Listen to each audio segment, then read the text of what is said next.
Merħba nilqakom għal-episodju ieħor tal-podcast tagħna, podcast ġdid, bidu ġdid, location ġdida, m'hemmx tagħmel jien l-wejza sirna daqsxejn ta' nomadi u llum qed naħdmu minn din il-lukanda. Il-mistieden tal-lum huwa Matthew Brinkat. Matthew għatta ħafna minn żogħżijiet u vizzjat bil-coke u bl-ismek, però permezz ta' tfittxija tar-ruħ sab triqtu lej modijiet u pjanuri ferm aqwa. Fil-fatt illum ħafna mill-ħin tiegħu Matthew qattaw bejn kitba u fotografija. Bniedem li kif jisħaqu jimxi bl-intuizzjoni anka biex eleb l-addiction. U hekk kif qegħdin fuq id-diskors tal-addiction, il-main sponsor tal-lum huwa l-Orange Man, kumpanija ġdida Svediża li qed tgħin bosta u bosta nies fix-xtutna biex jaqtaw il-vizzju tat-tipjib.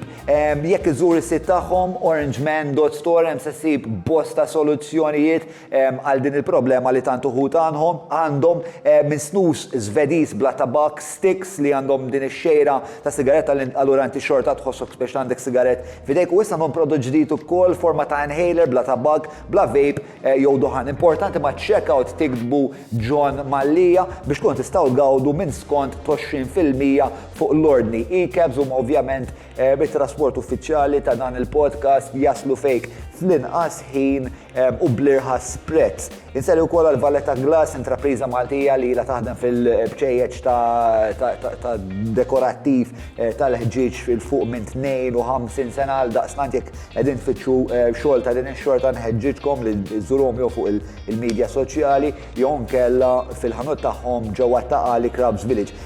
Franks.com.mt jekk tixtiequ lifjen xorb fis-suq bħal pereżempju il-Kilcomen, again JM Franks ma' checkout biex tgawdu minn skont tal-10%. 9986-6425 biex Andrew ta' Derek jasal fuq l-adba tagħkom fi żmien 48 siegħa jew anqas basket laħam tal-ħażla tagħkom u tal-lifjen kwalità. Grazzi wkoll il-Click li wara sejħa miftuħa fuq il-Facebook biex azzjenda tax-xorta tagħhom ituna daqqatit permezz ta' sponsor għal-kameras feġġew huma u għenuna mill-koxxa.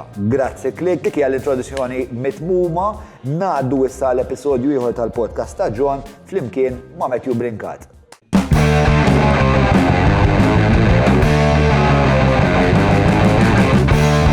Bil-telefon ngħidu kemm mal-buzz, mill-waħda neħibu tnejn, ma nifhmux dwar x'qed irednu, nistaqsu kif u x'fatta u fejn. Il-podcast ta' John! Il-podcast ta' John! Mela, tlaqna? Xana metu rajblu? All right.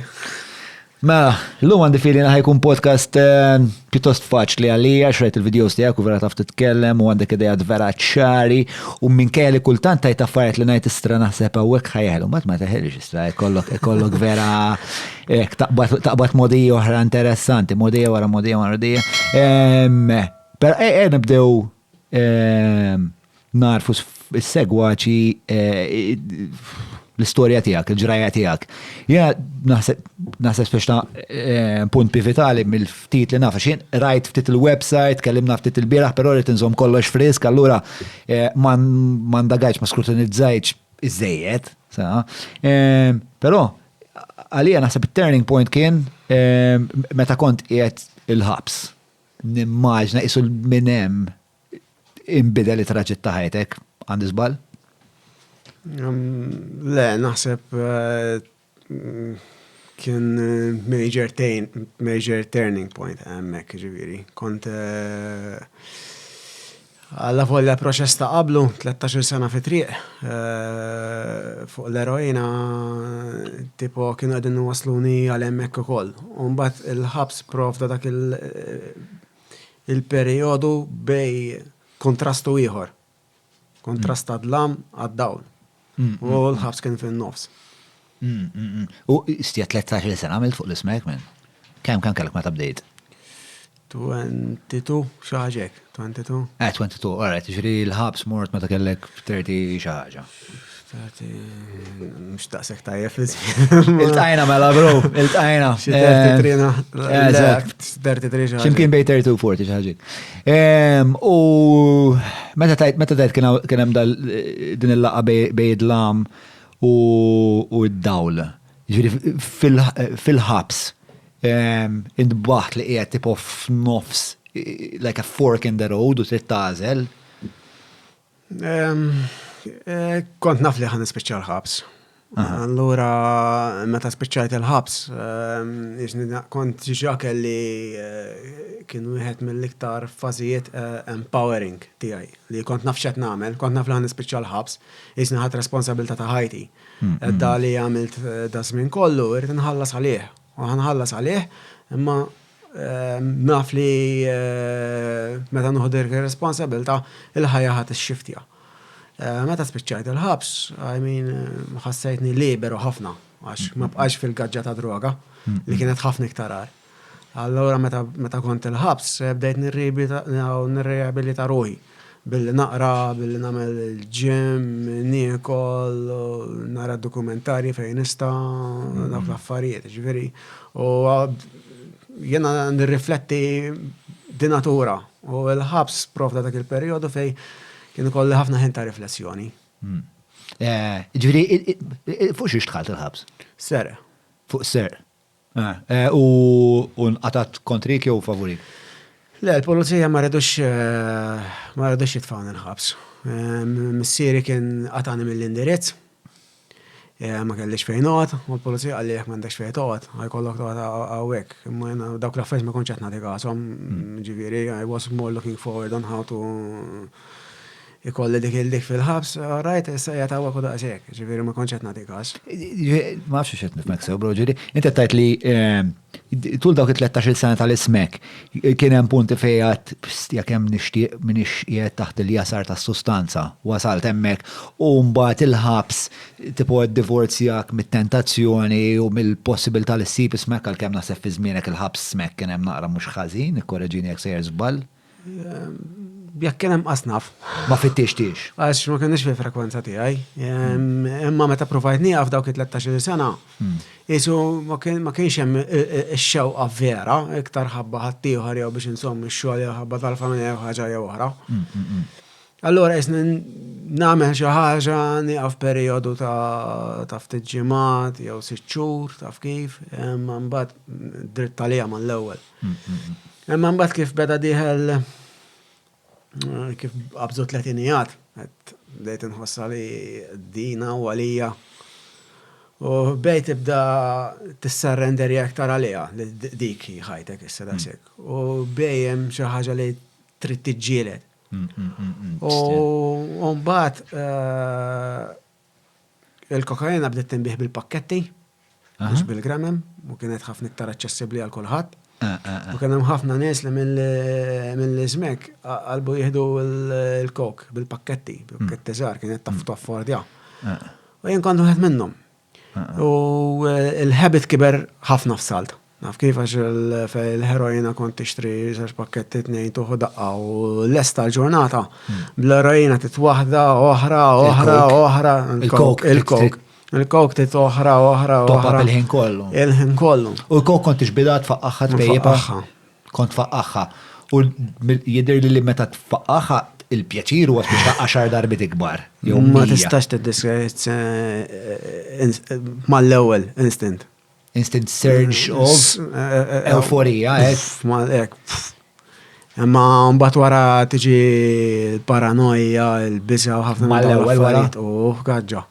Taf kif tinżel daqshekk għandek 10 minuti. 10 minuti. Għalhekk mbagħad ħabba dik il-paranoja li tibda titla' ħadd terġa' tmur għat-top-up. Imma t-top-up qatt ma ħeġa jkun dejjem ħajkun hemm żmien iqsar. Kif minfluk 10 minuti ħadd iġi inqas. Allura tipprova tmur għal doża ikbar. U l-flus ħirġin, nifhemu l-ħabit jikber.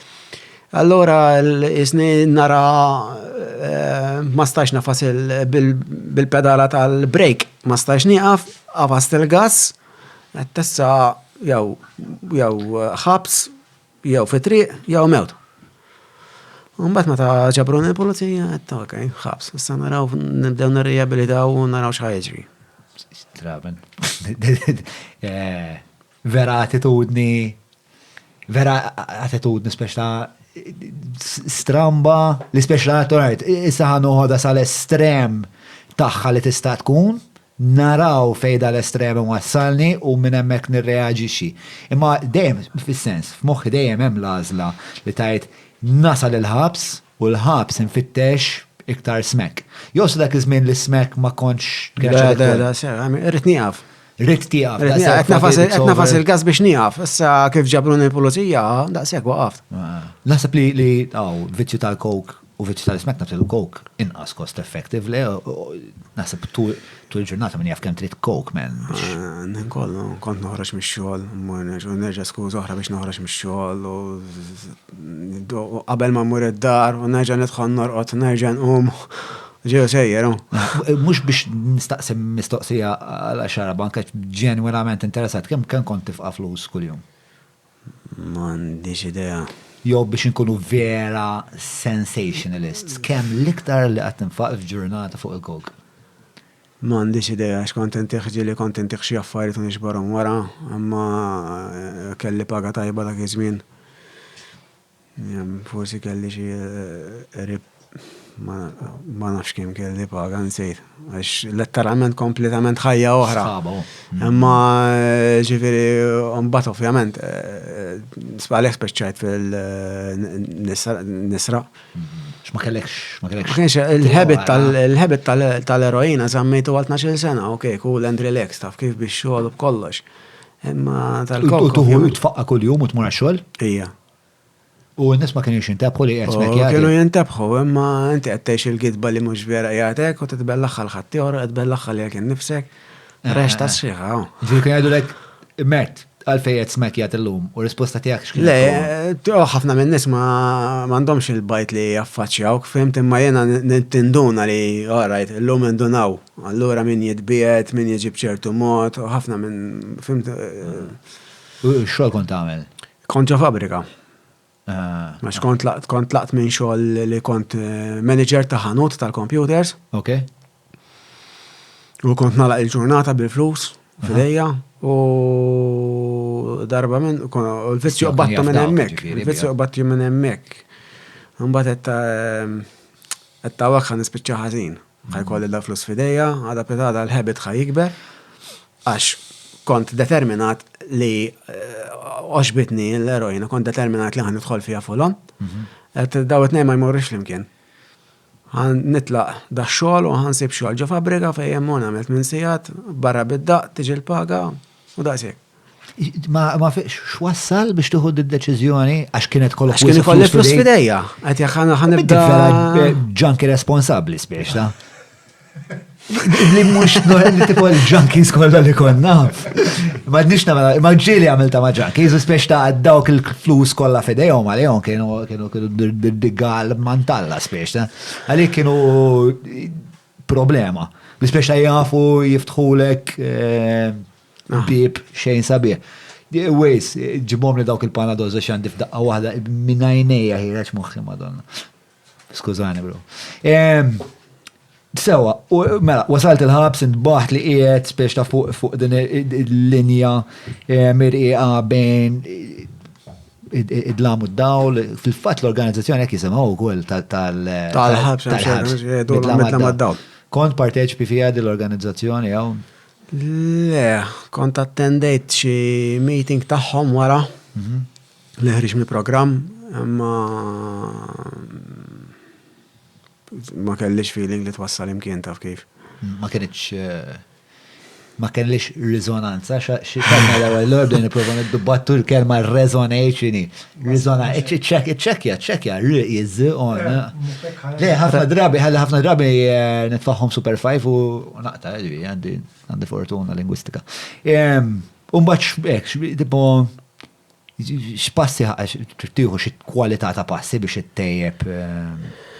Fil-ħabs bdejt nkun physically active, ġifieri niġri nagħmel kien hemm xi ħaġa fil-weights fil-bitħa hekk, niekol, naqra, nikteb. Kien konna television ġo ċalla, kont nintef noqgħod nara dokumentari u hekk. Mbagħad wara ftit ta' żmien U xi kwalità ta' dokumentari kont tara? Xi ħaġa natura u hekk. li kien ikun hemm. Ovvjament b'agreement ma min ikun hemm Fiċċella miegħek. fiċ-ċella wkoll. Kemm kontu fiċċella? Konna 11 persuna. U kemm kbira ċella? 15 b'12 PD? metri. Metri, għarret, 15 betna għarret kbira, fil-sens. Kbira għal 11 persuna u b'toilet f'kantoniera mhux kbira. U toilet mistur ta' wara xi portiera jew Wara portiera. wara portiera stra sexy, madonna, kif jaħxielek is-session ta' masturbazzjoni. Ma stax nemmen l-affarijiet li ngħid fuq dal-podcast, imma sewa, u semmejt ukoll il-kidba, bro. Kont minn meta kont żgħar kont tikteb? Meta kont żgħar kont nikkopja ħaġa, kont nistudja. Il-notes jew iktieb nagħmelhom summary. Għax kont nħobb il-feeling tal-penna u nikteb nesperimenta b'kalligrafiji differenti u hekk. Mbagħad ġitni l-opportunità, mhux opportunità, kell il-feeling u mort mal-kitba, isni qed nitkellem nifsi. Id-diary hekk nużaħ, nitkellem nifsi. Allura kienu kun hemm dik ta' gwida. Jiena wkoll kelli problema ta' xorb u li kon nagħmel kon nikteb l-istess itri li l-nifsi biex il-ħsieb li għandi f'moħħi nitfafu isa l-karta tkun mera iktar organizzata ta' ħsibijiet ta' moħħi u mbagħad isni nara mappa li torjentani ftit u tal-li u issa tmur hemmhekk u riċentament għamilt ma nafx intix familjari ma' Jordan Peterson. Kollok l-opportunità fil-fatt at some point, kellna naqtu wieħed mill-kodba tiegħu fuq dal-podcast ġara minnu li tatna Olwin. Dal-what, all right. Insomma, da Jordan Peterson għandu dal-program is in app, kind of, jismu Future Authoring Program, fejn inti bażikament tikteb, u jgħod tistaqsik ħafna mistoqsijiet u tikteb madwar 12,000 kelma fuq high-text biex ta' imma meta toħroġ minnu mwielet mill-ġdid, man, doħroġ, jek ma tikollok aptit torjenta ruħek fil-fejtet mur fil-ġejna tijak, interessanti ħafna xi $25 xi ħaġek. So, ma l-lura l-esperjenza tijak. Mela, kont qiegħed xkont tagħmel weights, tiġri. Nimxi niġri jogging għamil mal-bit ħażajra taf kif biex just nżomru ġismi attiv. U meta kont żgħar kont iżomm ruħek attiv jew kienet ġdida? Kont naqra fil-basketball ma' tim taħal ormi. Ma daħal tard f'ħajti. Xtaqtu iktar qudiem. Kemm kellek żmien meta bdejt il-basketball? Kont kważi form 5 għandi form 5 jew form 4. Kon xtaqt battu naqra iktar qabel taf kif biex anka tibni l-istamina u l-figura għal meta tiġi mal-players. Imma basketball vera sabiħin, dak l-iktar sport li qatt domni pratika f'ħajti, imma jimbattu ta' xi 12. Fil-fatt kon qed nitkellmu l-ewwel il-bniedem li laqana kien l-istess bniedem li kon nilab kien hu l-istess bniedem li kon nilab selvaġġi insomma li kon nilab il-basketball kon il-basketball miegħu waslu l-Panadol sekonda. Vera.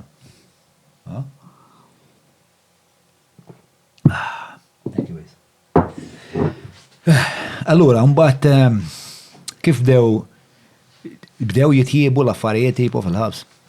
Jena bdejt nħossni nerġa' nieħu l-ħajja, taf kif dik l-awareness ta' ġewwa terġa' tiġi bdejt inħoss kollox ġdid, bdejt nerġa' nidra ġismi. Mbagħad wara ftit kontatt il-ħija jagħmel kuntatt ma' sħabi stess biex ituħ il-kuntatti ta' programm biex nibdew nagħmlu kuntatt ma' programm ħajtfawni fuq il-waiting list jew naraw x'hemm bżonn u hekk. Mbagħad kienu tawni probation officer u bdejna u daw sħabek kienu wkoll konna fi triq flimkien. Kont fi triq flimkien u xorta kien hemmhekk dil-fratellanza minkejja li kien hemm ħafna ovvjament. Mhux daqshekk u għax huma kienu waqfu, huma kienu għamlu programm u tnejnu bil ħafna minnhom kienu waqfu. U jiena ma kontx waqaftu. Allura isek taf kif ma żewġ toroq kompletament differenti. U inti tkellem, il-bira semmejt li di il-ġerħa, the wound, li id-diskrivili ċini the wound, un-bat kan nitfaħa speċa niprofaw nitfaħa fil-kontest ta' xkien ġralek sa dak iż-żmien. Naqraw xi ħaġa astratta bħal il-ġerħa hija ġieħ, pain. Bl-Ingliż hemm it-term pain body li letteralment hija entità fil-ġisem li it's pain huwa ġieħ. U jekk ma nħarsux il-leja u start resolve certain issues, apparti minn issues ta' dil-ħajja li jibdew mit-childhood, actually anka mill-birth and pre-birth, ħankomplu nħarsu n-interaktjaw mal-oħrajn minn dak l-ġieħ. ħafna għamin għalek kont għattrat lej l-erojna per kazu għax kienet titfieħ. Pain body ta' Eckhart Tolle, li smajtu jitkellem. U jisemmieħ. L-ewwel li tafa dak il-terminu għamel tipo... Ippopolarizza t-terminu. Ippopolarizza il-term, imma kien hemm ġa qablu li kienu jitkellmu dwarha. Li kienu jitkellmu dwarha fil-fatt hemm ħafna mill-psajketerapja tal-lum il-ġurnata. Minn hemmhekk ġejja bħal Jung, u mbagħad kien hemm Stanislav Grof fl-80s fejn jgħid it-trauma. Okay. Li nitwildu bija u fija. U dik ovvjament tkompli toħloq da l-uġieħ. F'kulħadd u ħadd mu imjun għaliha. U ġifieri skont din it-teorija l-idea whatever, kulħadd għandu din it-trauma, kulħadd jitwielet b'xi kwalità ta' trauma li jrid idewwi jew. Basikament iwa, kif nara ħajjena mhux ta' dil-ħajja, biss hemm anke tal-ħajja ta' qabel. Okay, interesting. Esoteric. Ġifieri għalhekk imbagħad tibda tmur f'livelli differenti, hemm ta' dil-ħajja. Fej l-ewwel nett il-proċess tal-birthing process taraħ, sabiħ, imma violent, it's traumatic, taf kif? Fejn inti qiegħed fil-qiegħed tarbija safe ġo l-ilma f'ġo ħommok u hekk. U f'daqqa waħda dem u wilma u bikki u ġifiri. Mux id-dem bis, imma tħossok mem xej. Għamil 9 xhur ġo ilma, ma tisma xej u f'daqqa waħda għandek sensory overload. Ġej kollox li daw l-abjad, specialment tal-isptar. Lejna meta kont mal-mara jtwellet, ġifiri meta ma kienx tħares il-midwife, kont noħdilha mill-maskra, men. Taf li toħduk il-laughing gas, kienet l-iktar ħaġa spettakolarment violenta li qatrajt f'ħajti, ġifiri, u l-mara tiegħi, ġifiri, il-rispett li kien, ovvjament kien ħafna rispett li l-mara, ma ċħin drajta twellet. Wow. Speċ ta' daw n-nisa kolla jgħamlu għad il-ħagġa, speċ ta' il-gazz li trid. Tipo għahna l-irġil mannix dik-kwalità ta' gazz, naħseb. Naħseb hemm uħud li għandhom, ma nafx. Sewa, u it-trauma tiegħek li kellek tellep inti, x'kienet, x'waslek għall-ismek? Naħseb iktar kont inħoss ċertu, minn meta kont inħoss ċertu affarijiet li ma stajtx impoġġihom f'perspettiva, ma konx naf x'inhuma. Ma fil-fatt ma tantx kont nitkellem. Kont anke jekk inkolli laċ, u konna nkunu barra ma' minn missieri. Rari kont ngħidilhom isma' xi ħaġa x'għandi laċ jew ħaġa oħra. Isni kont maqtuħ kompletament fid-dinja tiegħi. U naħseb waħda mit-trauma li qatt ma kont inħossni li I fit in this place. Kont inħossni ġej minn kompletament minn post ieħor. Ġifieri anke l-lingwa kienet diffiċli għalija. Kont nitkellem anke l-iskola ma kellix problema, imma internally kont inħoss ċertu void ċertu distanza minna kollu, ma konċ nara sens. Meta kont żgħir ma konċ nara sens tipo raġel, mara, bitfall. Ma konċ nara li kulħadd qed jagħmel isma' dik il-goal tal-ħajja. Speċjalment fil-kultura Maltija. Kif dik bissem, jekk dik bissem, ħudni issa. Le, jindi kol niftakarni dizorientat ħafna u niftakarni per eżempju u l-lum naħseb li ma niftakarni fil-dojo tal-karat ma ta' kelli xi 9 u batuni fil-dojo tal-karat biex nitgħallem il-karat. Niftakar il-daw jgħadu vera bis-serjetà din il-kata, qed jagħtu malarja, kata hija speċu din kważi hija żifna. U t-narom juhduwa vera bis-serjetà u bil-gi, vera pulita. U jien ma kienem xej fija li identifika ma s-serjetà li jetaħossu daw bħalissa konna tkeċċejt wara xi xareġbi. Immanka l-iskola maqtuħ, per eżempju, kulħadd jaf x'inhu għaddej, ħlief jien ma għandix idea. Eventualment kelli diagnosi ta' ADHD li għalija hija pjuttost terminu wiesa ħafna. Pero xorta jiġifieri kelli but I'm not about so sirt it-terapista tiegħi bla waħda. Mela, għaddej minn dal-proċess ta' tisfija bil-kidba, l-eżerċizzju, kem dom til-ħabs u kem dam għaddej dan il-proċess biex inti biex ta' id-dewi il-wound. U l-wound xaħġa li d-dewi għan bat tibqa dej u tibqa mek? Le, huwa proċess ta' tipo huwa proċess ta' ħajja. Kif mhux xi proċess li ħadd itfalu limitu fuq għax huwa maqsum f'livelli. Kif isek għandek basla jagħtu dal-livell. Tipproċessa l-affarijiet b'dak il-livell. Kif itlesti minn dak il-livell tħalt fl-istess affarijiet imma f'level differenti. Għassa jek titkellem f'consciousness, livelli differenti ta' consciousness, basically kunem l-istess affarijiet.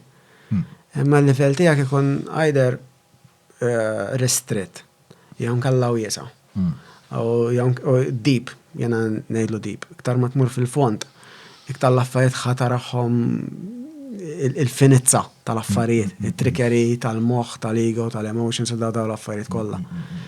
Basically l-istess affarijiet tibda tipproċessa imma tkun f'perċezzjoni differenti, f'angolo differenti. U fil-fatt meta tismak titkellem fuq dawk il-videos li tella fuq il-page u anka l-kilba tiegħek, tintebaħ li da bniedem li qed jara l-idjosinkrazziji u l-isfumaturi ta' ċertu ideat fej nara ħafna nies li jitkellmu fuq ħwejjeġ tax-xorta tiegħek hekk consciousness, b'mod naqra kultant plastiku. Inti tintebaħ kemm bli fimt u b'kemm bli ma fimx. Speċa meta tibda tartikola tintebaħ li taf li hemm toqob f'dak li qed tifhem int, ma għalqas taf li toqob qegħdin hemm.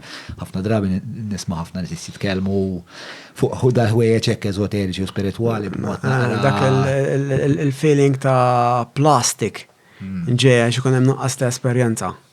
Jien ma naqrax kotba. Ma naqrax xejn. Ma naqraħħomx, ma naqrax tal-kotba, l-aħħar li ordnajt ktieb. Rajt l-ewwel paragraf, rajt it-tieni paragraf, ħażin ma l-ewwel mistoqsija tar-rapid fire round armija. Anka niftakar konti għati il-programm u ħabib tiegħi għala dal-ktieb bħala present The Power of Now ta' Eckhart Hartoli. Mort l-ewwel chapter, it-tieni chapter, ma t-tielet chapter, raba chapter, ġifier qas nofs il-ktieb, xi ħaġa għamlet taqsek. Komplet naqra tal-istess ħaġa qed jgħid. Ġifieri gerjajt hemmhekk u daqshekk. Bħal medna fuq it-telefon. L-informazzjoni qiegħda hemmhekk. Issa l-ebda il-ktieb kwalunkwe ktib laħa taqra ħajibda jippreżentalek l-istess informazzjoni bil-lenti tal-awtur. Jien ma rridx il-lenti tal-awtur, jien rrid l-informazzjoni. Issa jekk l-informazzjoni qiegħda ġo fija, jien x'nista' nagħmel biex naċċessa dik l-informazzjoni? Ma taħsibx kultant ma taħsibx kultant meta jkun hemm ċertu kidbiet, anke l-kidbiet li tagħmel int ħadd ieħor jaqrom u nasbu kollhom l-istess effett. Li ċertu kidbiet bħalek f'ħartoli li jien kelli eżatt l-istess esperjenza tiegħek qed waħħax nemmen kemm hemm similariet. Li jark ħartoli spiex ta' orajt jartikola għalek li hemm din il-ħaġa li tista' tfittxa il-pain body, the power of now. Ħartoli ġej mill-esperjenza. Internalizza, ma inti mbagħad biex tajt orajt ħares lejn dik id-direzzjoni, forsi ma għandi bżonn naqra iktar ħartoli, imma għalaqas ħartoli jisu qabad li wiċċ għalli ħareslaw u wissa nibda nfittex l-esperjenza. Kollok bżonnu, jena guidance. Etnejlek għal dak il-feeling ta' plastik. Għax ħafna just teaching, għaddej, ħafna filosofija u teorija. Pratika. Ħartoli ġej mill-pratika, ġej mill-esperjenza, dak kellu severament il-health issues. Ġviri għat jikteb minn dik l-esperjenza. Ġġalu biex jirrisolva dawk l-affarijiet għat jikteb fuqhom. Niġviri? U int għamilt il-Narcotics Anonymous u kollux? Il-program kien bbażat fuq daw ta' Narcotics Anonymous, ġviri intqajt magħhom fil-program, għalli program għamiltu wara l-ħabs. Sawa. Għamilt 4 xhur ħabs, xahar barra u 4 xhur program. Ma għamilt xahar erġa' kif? 4 xhur il-ħabs. U f'dawk l-4 xhur bdejt mal-ewwel tipprova tiġi clean. Bdejt nirreabilita ruħi kif stajtu. U kif tajt kien hemm dak talla niburġenza l-imħallef. Wara xin nofsija ġi fetaħ il-bib u minneġim dori najjati, minneġim dori nisma ismi mill-gwardjan. Għatlu jien, għalli il-best tila burġenza l-qorti. Għarajt. Shorts u flok, u tlaqna. U kien hemm il-pulizija li kienet juħossib il-kastijaj. U l-imħallef bida jgħajat l-probation officer, imma kienet imsifra. U insomma bdejt, kan ma bejnet l nistanajt ċaħġa, għetlu ma nishtiqx noħroġ għal-sajn. Għetlu għadni bil-mistura, għetlu baqqa l-axħar ftit, għetlu nipreferi li noħroġ meta nkun tajt bil-mistura maqtuwa. Għalli ju kem taħseb t-żmien. Għetlu rrit 4 ġimgħat 3 oħra.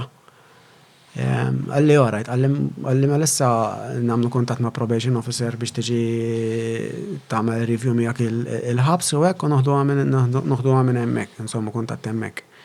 Il-pulizija ovvjament rawx persuna jien rridu jgħinuni.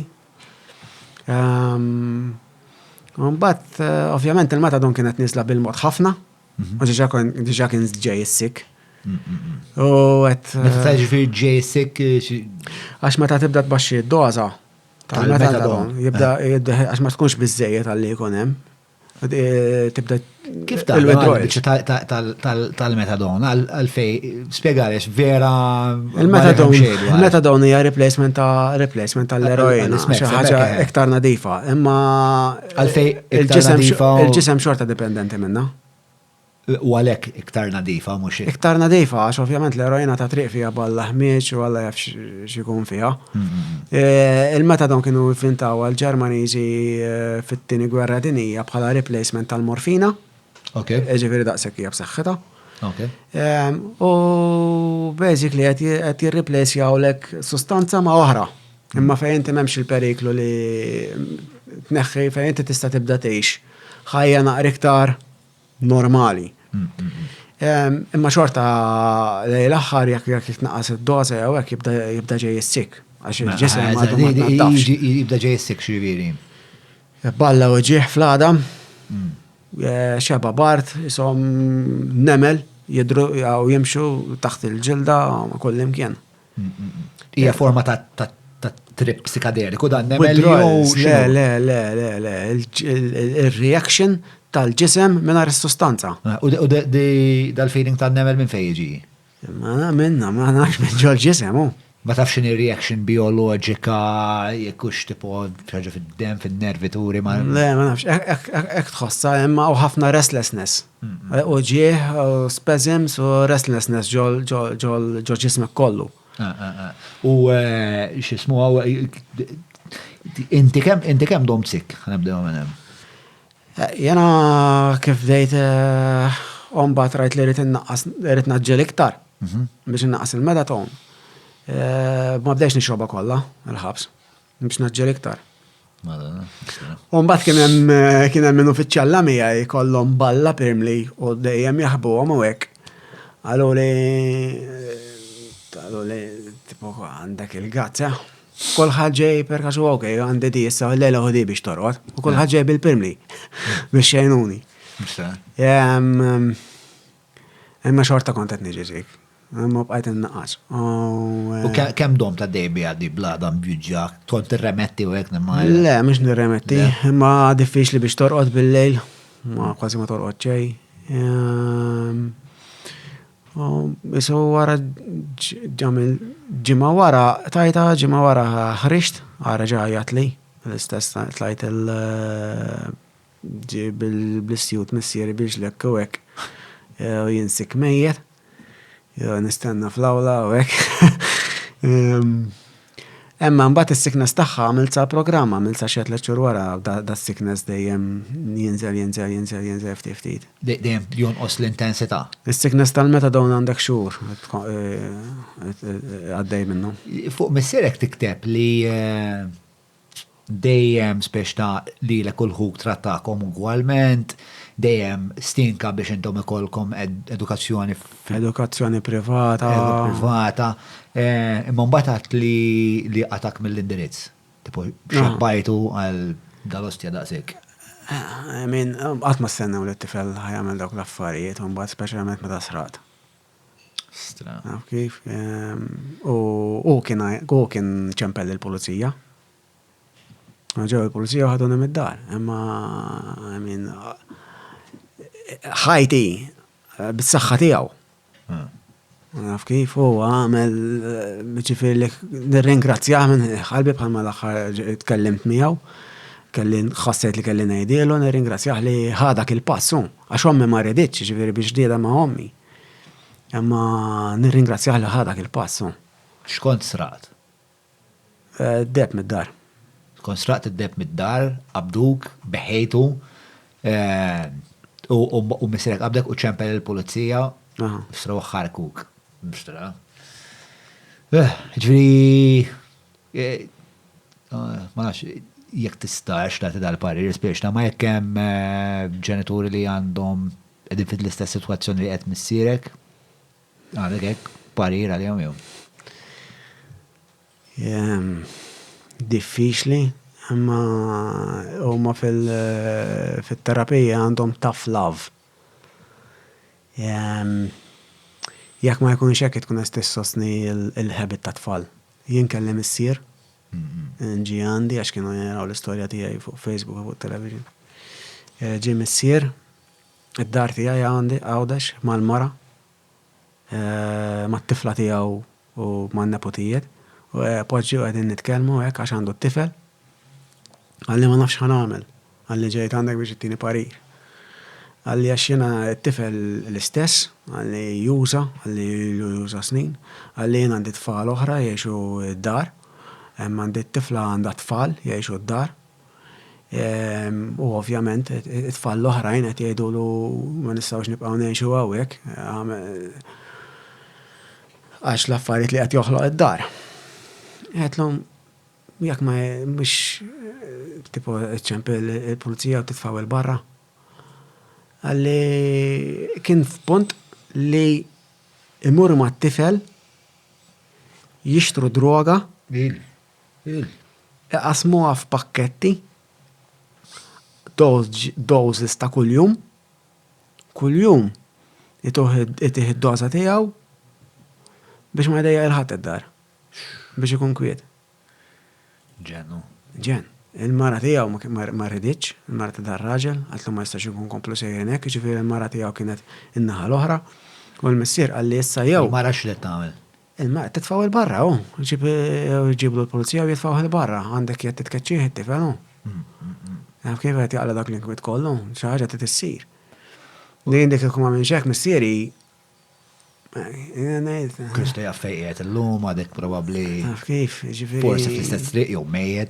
Dan missier għetlu, tara, ma jkunux iridu jieħdu responsabilta fidejhom. Għalli għaxin issa jew naqbat il-center, għalli jew indawru leħ, jew indawru lejja. Għalli ġifiri inti tittasal emmek minn flok tuħu dik ir-responsabilta li titfat tifel il-barra u minnem talla, daqsek, juħsib Alla. Għandek it-tfal l-oħra juħsib lilhom. Solvew eventualment Ma nafx ma bħajx inkontat magħhom. Imma l-parir tiegħek kien li spiex ta' titfaw l-barra. Jen anka l-tzija u għal-kuġina u li konna konfitri. Isma, billi qed iżommu d-dar, daqs li qed tajlu murħu. Naf kif, għax qed tagħmel il-lokom da. Ma sibx li kulħadd għandu l-attitudni tiegħek biex ta' anke tajt affarijiet ċkejknin bħal metat li jien indbaħt li kif għandi daw għandi fuq naħa l-vitju naħa oħra l-flus fidejja dan periklu spiex ta' li anka f'dak il-waqt irnexxilek tintebaħ li hawnhekk dan spiex iż-żewġ affarijiet jista' jkunu vera problematiċi flimkien. U tant int responsabbli li ddeċidejt mhux se nibqa' immiżda l-flus. Biex mhux kulħadd għandu mhux kulħadd imnebbaħ daqshekk. U spiex ta' naħseb hemm min titfgħu fit-triq imur għall-ar. Ma tafla Imur għall-ar. Imur għall-ar jew atmosphere li huwa rapper li joġobni, jew band li joġbuni, insomma jgħidu a junkie doesn't bounce back until he hits the ground. Ekku. Is there truth to that? Tmissil terġa' tmiss ieħor, terġa' tmiss ieħor, terġa' tmiss ieħor. Jekk dak li jkun jekk ma jridx jirranġa mhux ħajranġa, issa id-dar fi triq. Naf kif qiegħed id-dar, qed ma jridx jirranġa. Inti għalfejn irid tirranġa ma x'kien jimmotivak? Ma tantx kelli motivazzjoni, imma kont iddejjaqtnix. Għalhekk qed jew ħabs, jew mewt, jew triq. Ġifieri kellek essenzjalment kriżi eżistenzjali. Minn dejjem. Minn dejjem. Minn Minn dejjem.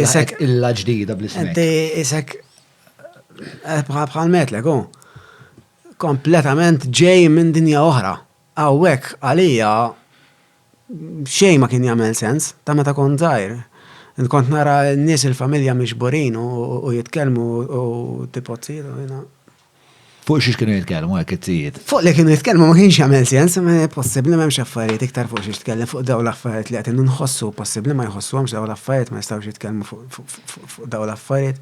Anka il-level fuq li jitkellmu fuq xiex jitkellmu n-nies. In-nies jitkellmu fuq in-nies.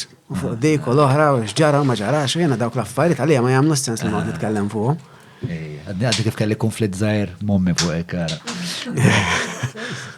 L-istess taħdida kienet biex tabdew jitkellmu fuq xi ħadd, biex fuq korruzzjoni mhux korruzzjoni, ma speċjalija mhux dik il-konverzazzjoni għandha tkun biex ta' affarijiet iktar fil-fond, biex x'inhi l-kultura li twassal Ara l-lum il-ġurnata differenti l-relazzjoni għandi ma' missieri. Naf kif, minix qed nistennihom li jintaqgħu miegħi fil-post li qiegħed. Imma għanet nintaqgħu ġo post komuni fejn jekk għandna bżonn nitkellmu fuq dawn l-affarijiet, per kasu kienu għandi għal-jumej.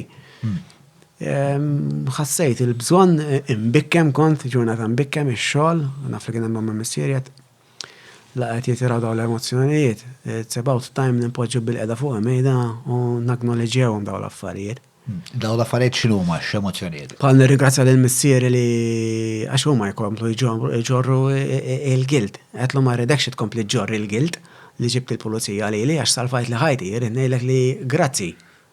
Naf kif? U jismaħħa hekk dak il-ħin daw affarijiet li ma nitkellmux fuqhom. Naf kif? U l-ommi u ngħidilhom li ma għamiltu xejn ħażin intom biex jiena għamilt dawk l-affarijiet. Mhux it-tort tagħkom għax huma ovvjament joħduhom it-tort tagħhom. Rrid li dawk l-affarijiet neħħihomlhom. Ma jibqgħux iġorru dawk il-piż. ħalli nkunu nistgħu nimxu l-qoddim. Kif fil-faġġara, naraw il-xulxin iktar tali aħna. Vera, kultant anka jen mal-ġenituri tiegħi. U veret niddeq li tajt xi ħaġa inti, mbagħad ngħid anka jiena tasra. Imma nidentifika ħafna mal-affarijiet li tajt.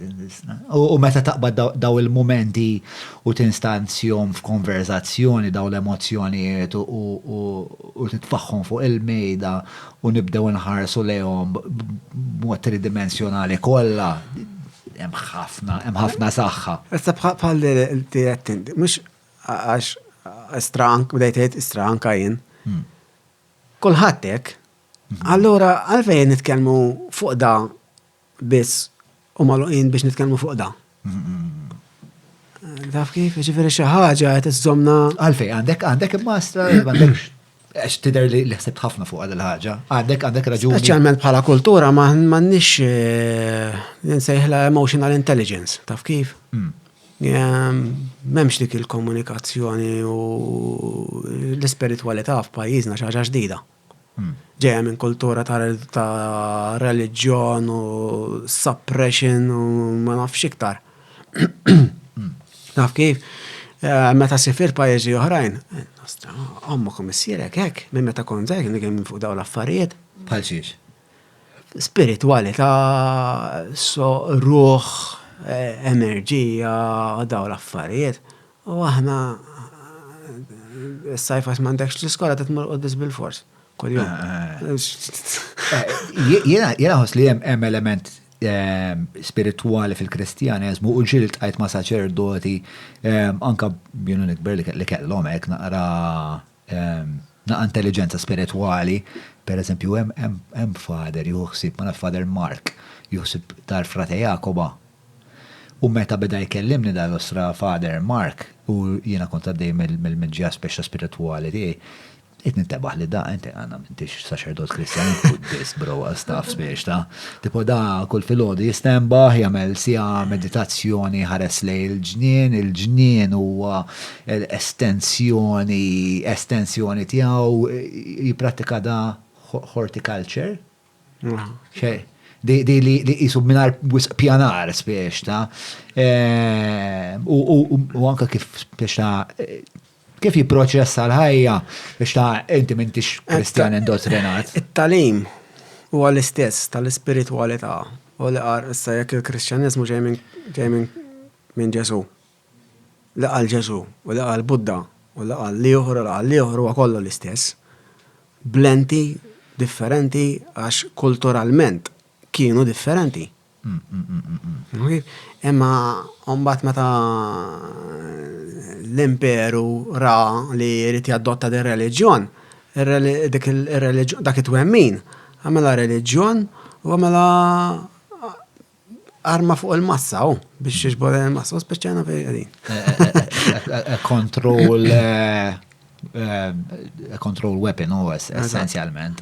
Ħafna minnhom u tlifna ħafna mill-veru dak li tlifna ħafna mill-veru tal-im ta' Kristu. Ta' Ġesu. X'inhu ma' affarijiet importanti jekk mit-talim ta' Kristu li taħseb li tlifna?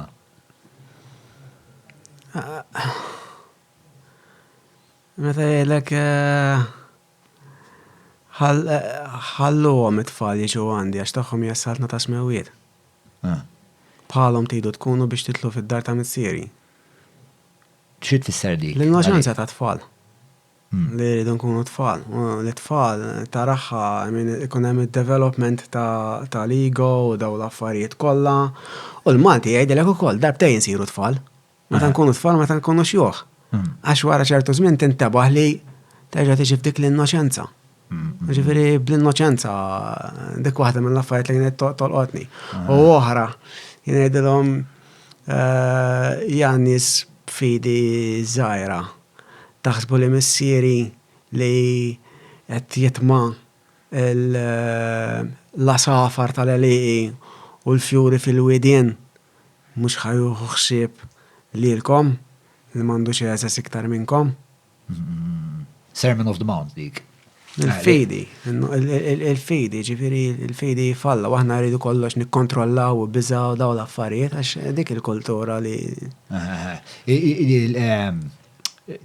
ħafna nis li huma ateo agnostiċi dak il-passage jużaw speċa biex jikkritikaw il-Ġesu għaxu speċa jgħidlek toqgħodx tinkwita il-passage huwa tipo toqgħodx tinkwita fuq il-ġejjieni għax Alla jieħu ħsieb. U speċa dak li jkun jgħidlek hija ma jekk ma tinkwitax fuq il-ġejjieni u mbagħad ma jiġri xejn fis-soċjetà speċa ma nistgħux nippjanaw eċetera. Mhux bħala inkwiet, bħala it-trust. It-trust. Issa, nuqqas, jekk għandek dik fejn tiġi l-ġerħa, jekk għandek, jekk qiegħed fil-fiduċja, m'għandekx ġerħa. Jekk m'intix qiegħed fil-fiduċja, ħatiġi ġerħa. Ma jekk qiegħed fil-fiduċja, qed tgħix naf kif xorta ħadmur responsabbli nippjana u daw l-affarijiet, imma fiduċja li hemm xi ħaġa ikbar minni qed tuħu ħsiebi, m'għandi biża' xejn.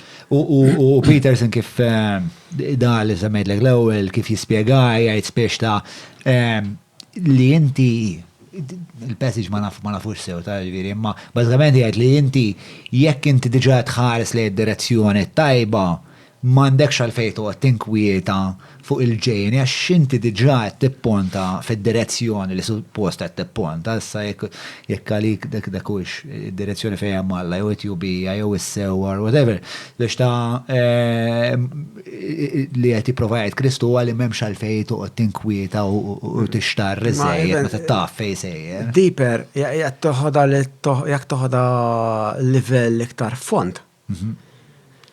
L-ebda kreatur. Jekk inti ħadd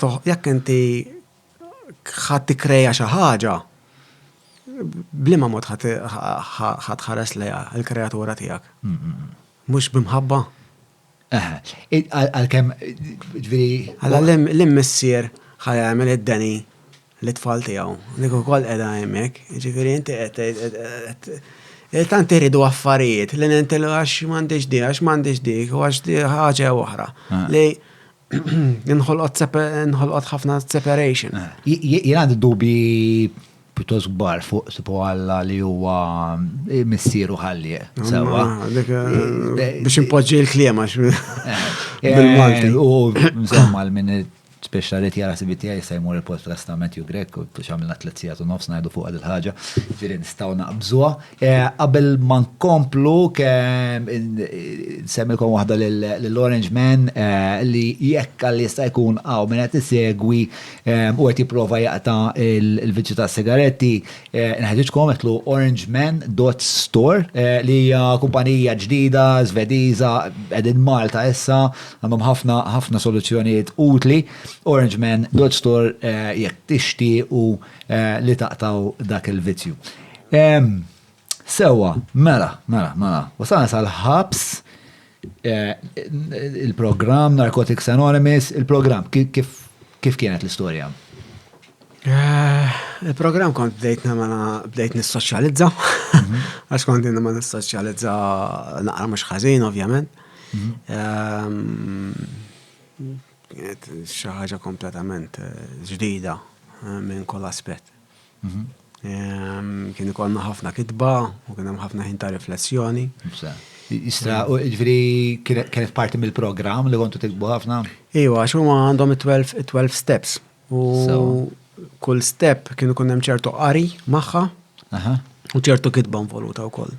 U kienu konna gruppi fejn ixxerjaw minn xi aħna għaddejjin, ġifieri hemm struttura. Fejn għamiltu l-programm? L-oazi għawdex. Ok, alright. Hemm struttura sħiħa ta' programm. Fej jibda jkun hemm din emotional intelligence u daw l-affarijiet. Minn hemmhekk ukoll kien ikolli iktar ħafna ħin biex nikteb. Kien reġa' beda jaqbad il-ħolm, kont terġa' bdejt noħlom għax qabel ma kontx noħlom. Kemm kont ilek ma toħlom? Snin kbar, snin. Ben minn bdejt l-eroina, speċa. Kważi, u tista' tgħid, I mean kien just ħafna mitrabi kien hemm speċjalment bil-kok kien ikun hemm feeling ta' abyss. Ta'? Abyss.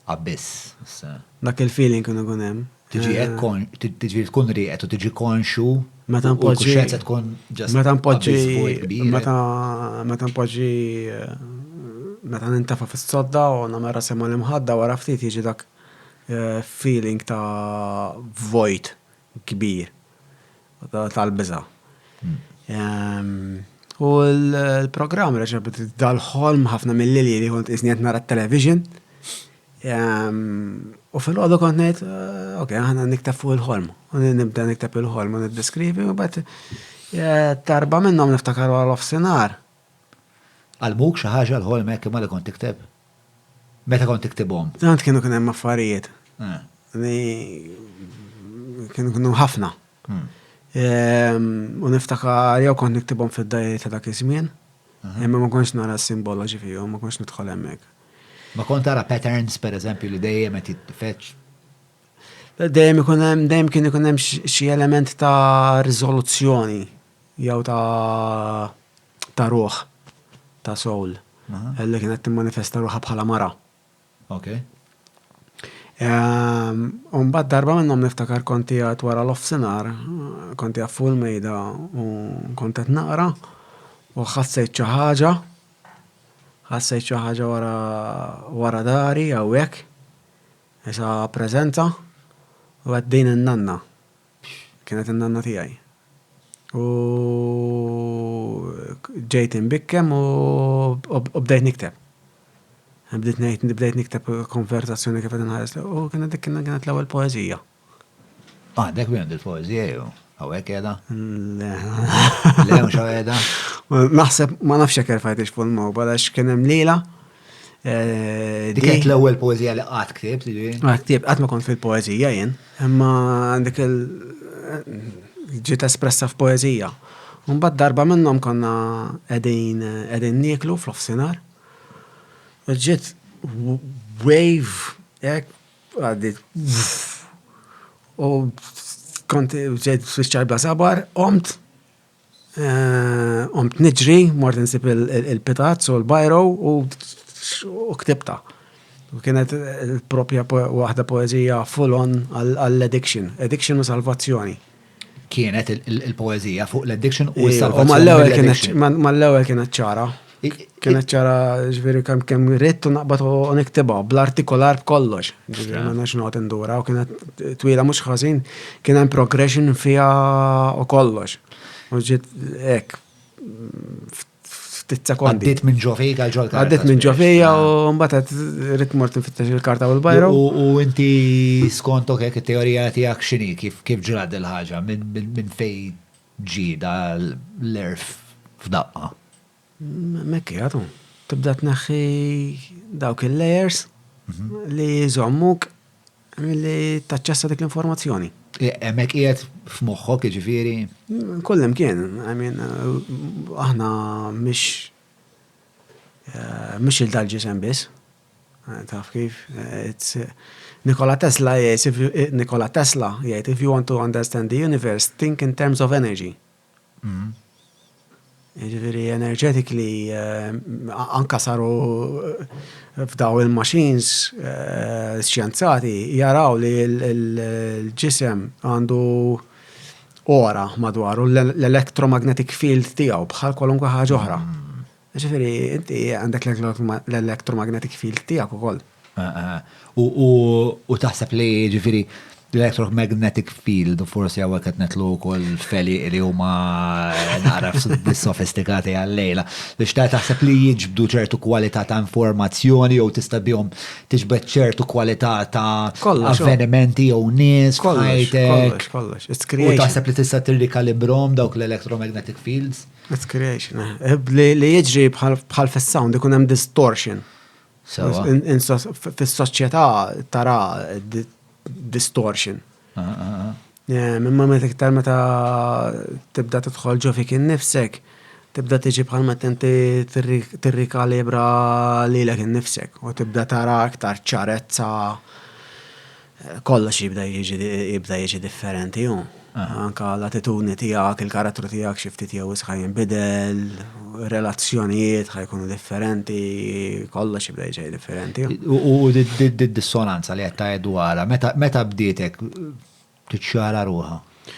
Bdiet ċara minn meta bdejt noqgħod meta ma kontx qed nieħu droga, ovvjament. Il-ġisem waħdu jikkalibra jekk inti ġo poskwiet u aħna konna ġo programm. Taf kif jiġifieri kollox qiegħed biex jitjunjak għal hemmhekk.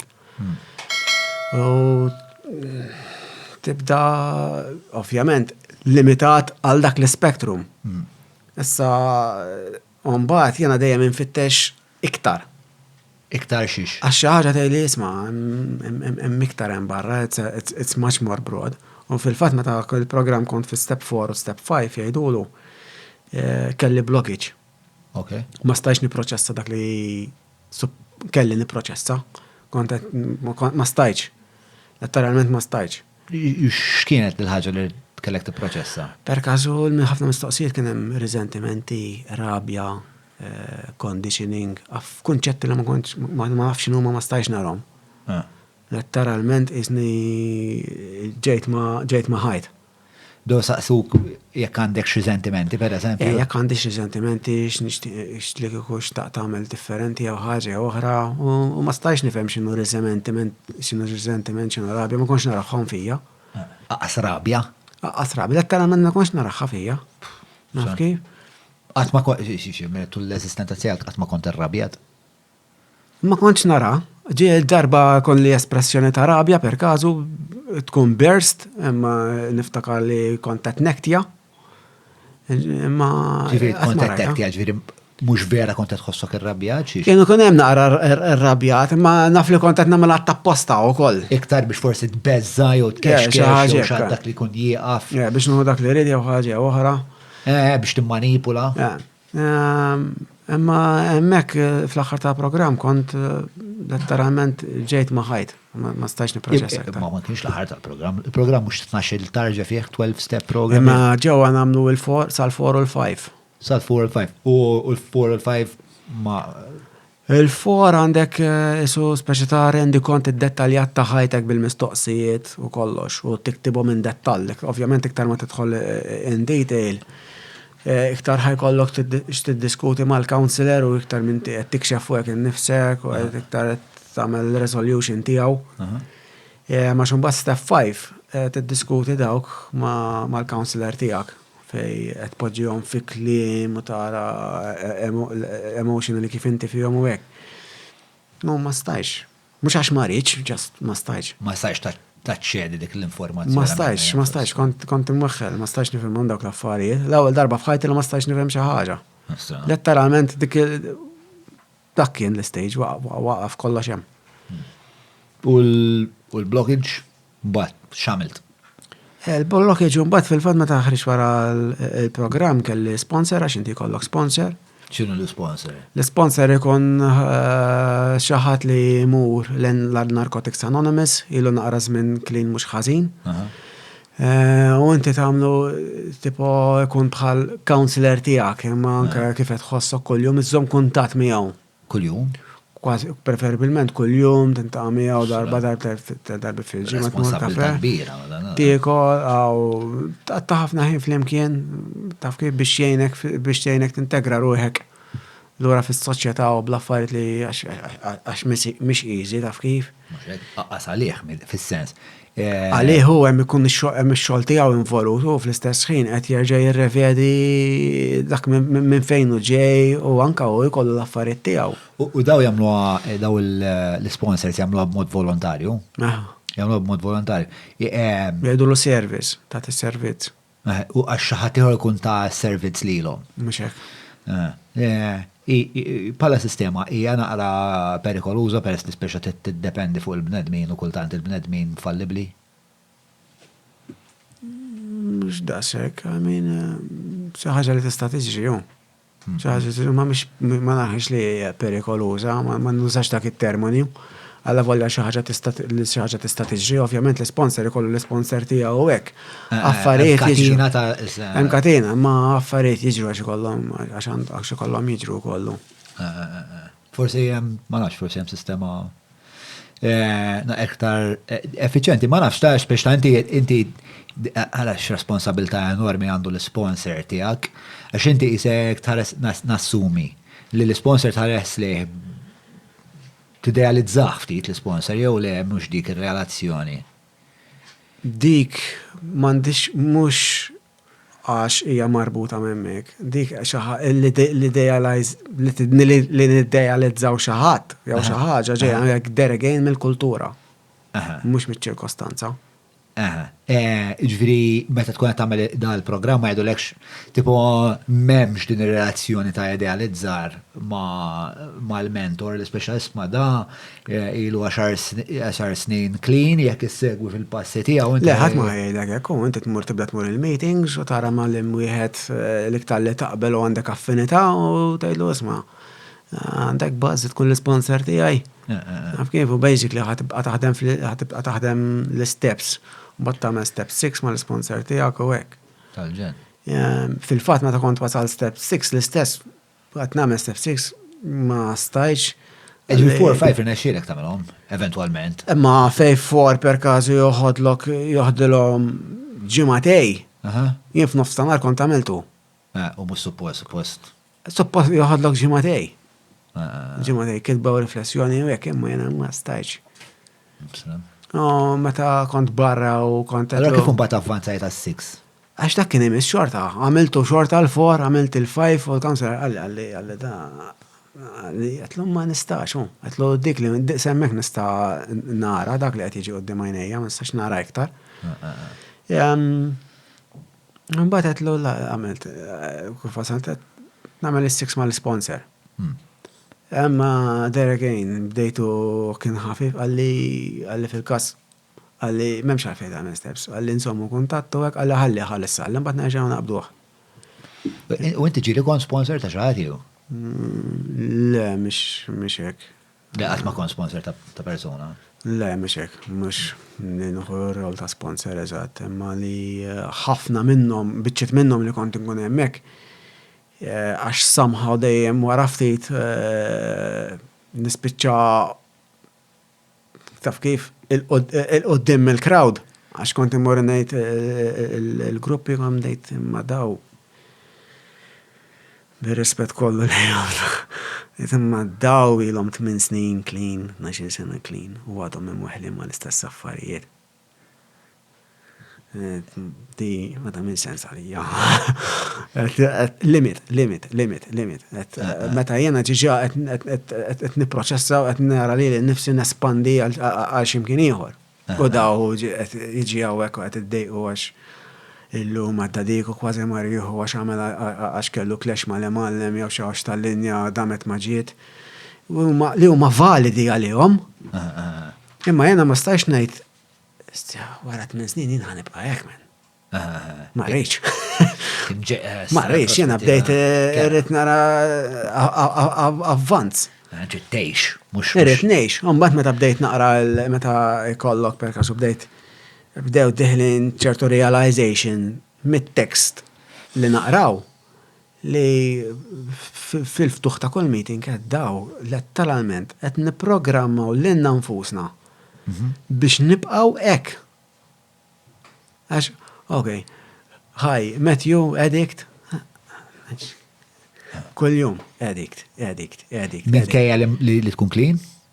Qed nintaw f'daw ma marax ma nsibux xi ħaġa kienet, ma nsibuha diffiċli nintegraw. Separation, taf kif? Is-soċjetà u jien. Inti parti mis-soċjetà. Allora dejjem jibqgħu jaraw lilhom infushom outsiders u allora dejjem qed toħloq dik id-dinamika ta' konflitt. Dik rajta dakinhar, u mbagħad qed kienu kemm għandhom ngħid li nnifsi, speċjalment meta bdejt naħdem u mbagħad uffiċċju tawwa kulħadd addict. Aħna qed ngħid li nnifsi nibqa' ngħid li nnifsi addict. Ġifieri hawn kulħadd addict fl-uffiċċju? Kulħadd addict. Minnu addict għal dak, minnu addict għal dik, minnu addict għal il-ħaġa għall-oħra. Taraħħa, mbagħad tibda tara l-addictive traits f'kulħadd. Allora nalfejn timpoġġi li l-nifsi f'basket differenti. U skontom x'inhu l-użu li inti tsejjaħ lilek innifsek addict biex tkun aware tad-difett tiegħek ħalli qatt ma taħrab l-experience li jisma' forsi taħsib ġejja xi ħaġa ġejja mill-bniedem. Mija xi ħaġa għalija ma ssibx sens fiha. Tista' spandi naqa' fuq dil-idea li għad tista' ta' everyone's an addict? Għax, taraħ kif konna għanda daw l-addictive traits, consumerism, sigaretti, alkohol, television, TV series, taf kif, sess, mux kolla.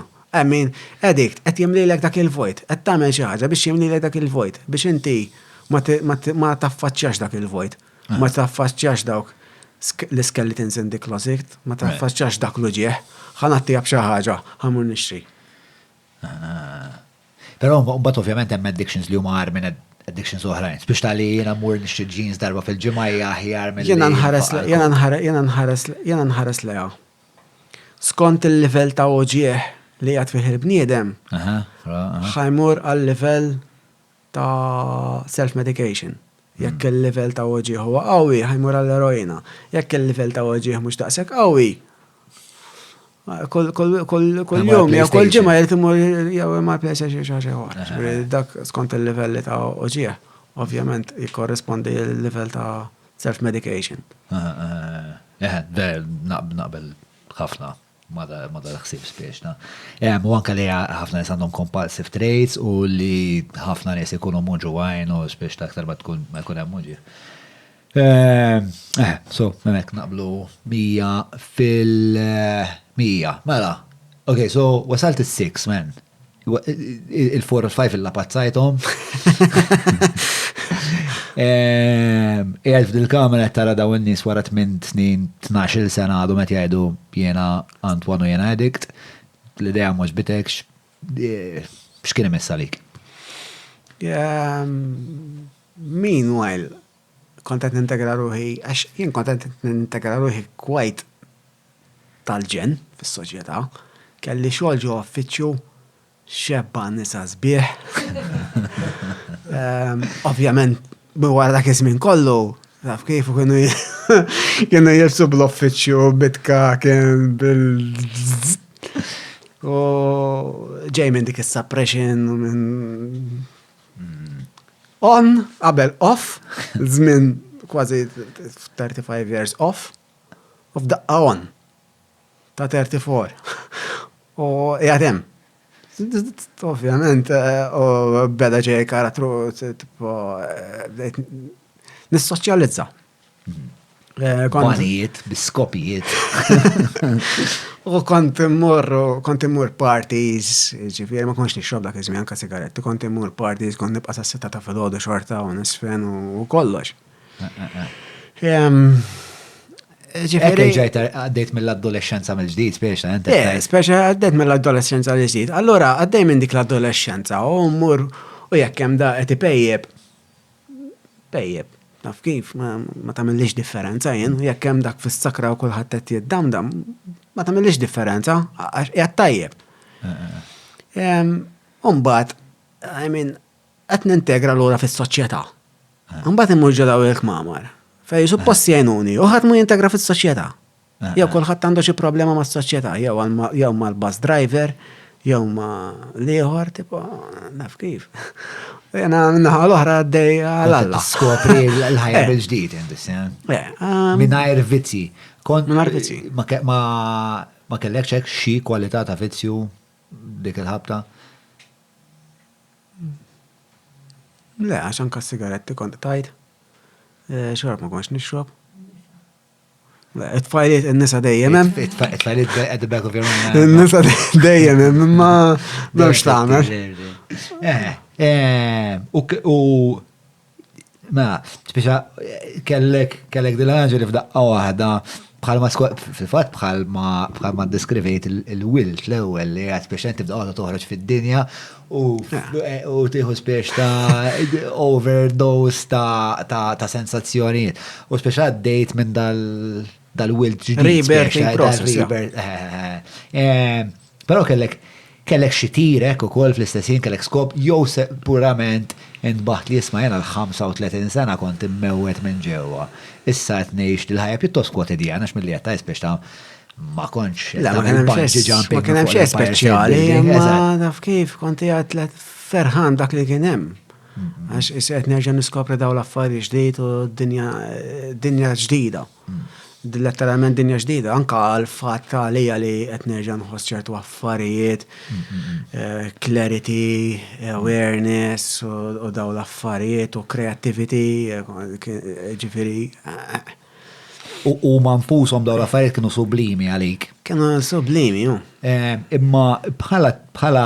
U anka per każu għan-nisa meta ngħid in-nisa, ġast il-figura tal-mara kienet ta' ispirazzjoni għalija. Taf kif kont isa simbolu tal-ħajja bħala poeta u bħala artist. Ma kontx tgħid ħanoqgħod niġri wara dik u l-oħra, iktar bħala sens ta' admiration u moviment u ispirazzjoni. Għax xorta ċertu affarijiet ma rrid tinxib xi ħaġa ġenwina li letteralment ħadd irreżonejtja ma tiegħi. Minflok noqgħod naqbes minn waħda l-oħra, minn żmien naqbes minn waħda l-oħra, għaddej mhix għalija.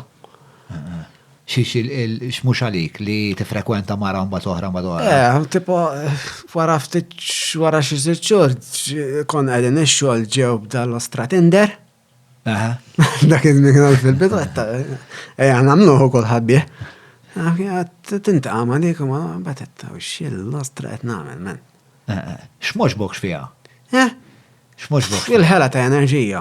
Il-ħela ta' enerġija.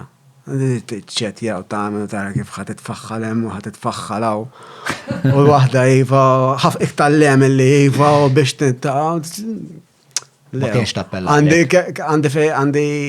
Għandi postijiet ħafna ħjar fejn nitfaħħom l-enerġija. Eżatt, dik li tinsaqsi għax inti isek dejjem nidem, dejjem tħares il-qoddim. U dejjem isek qed tara. Ironikament, m'iniex goal oriented. Astra. M'għandix goal oriented of achievement, imma hemm ċertu direzzjoni. Hemm isu ma nafx kif ħatta jien forsi. M'hemmx goal li rrid insir xi ħaġa u nagħmel xi ħaġa u qed nara li nnifsi l-qudiem. Imma hemm dik il-forma ta' il-famuża kelma resonance. Di id-doqli, di ma d-doqlix.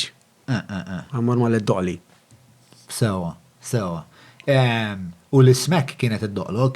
ħafna.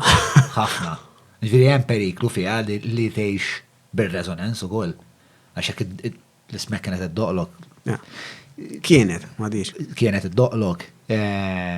Speċa taċċetta li speċa ħassegwi il-modija tal-smek. Minħabba del-resonanzi hemm periklu le fiha. Femna għalek għamet 12 sena 13. Hemm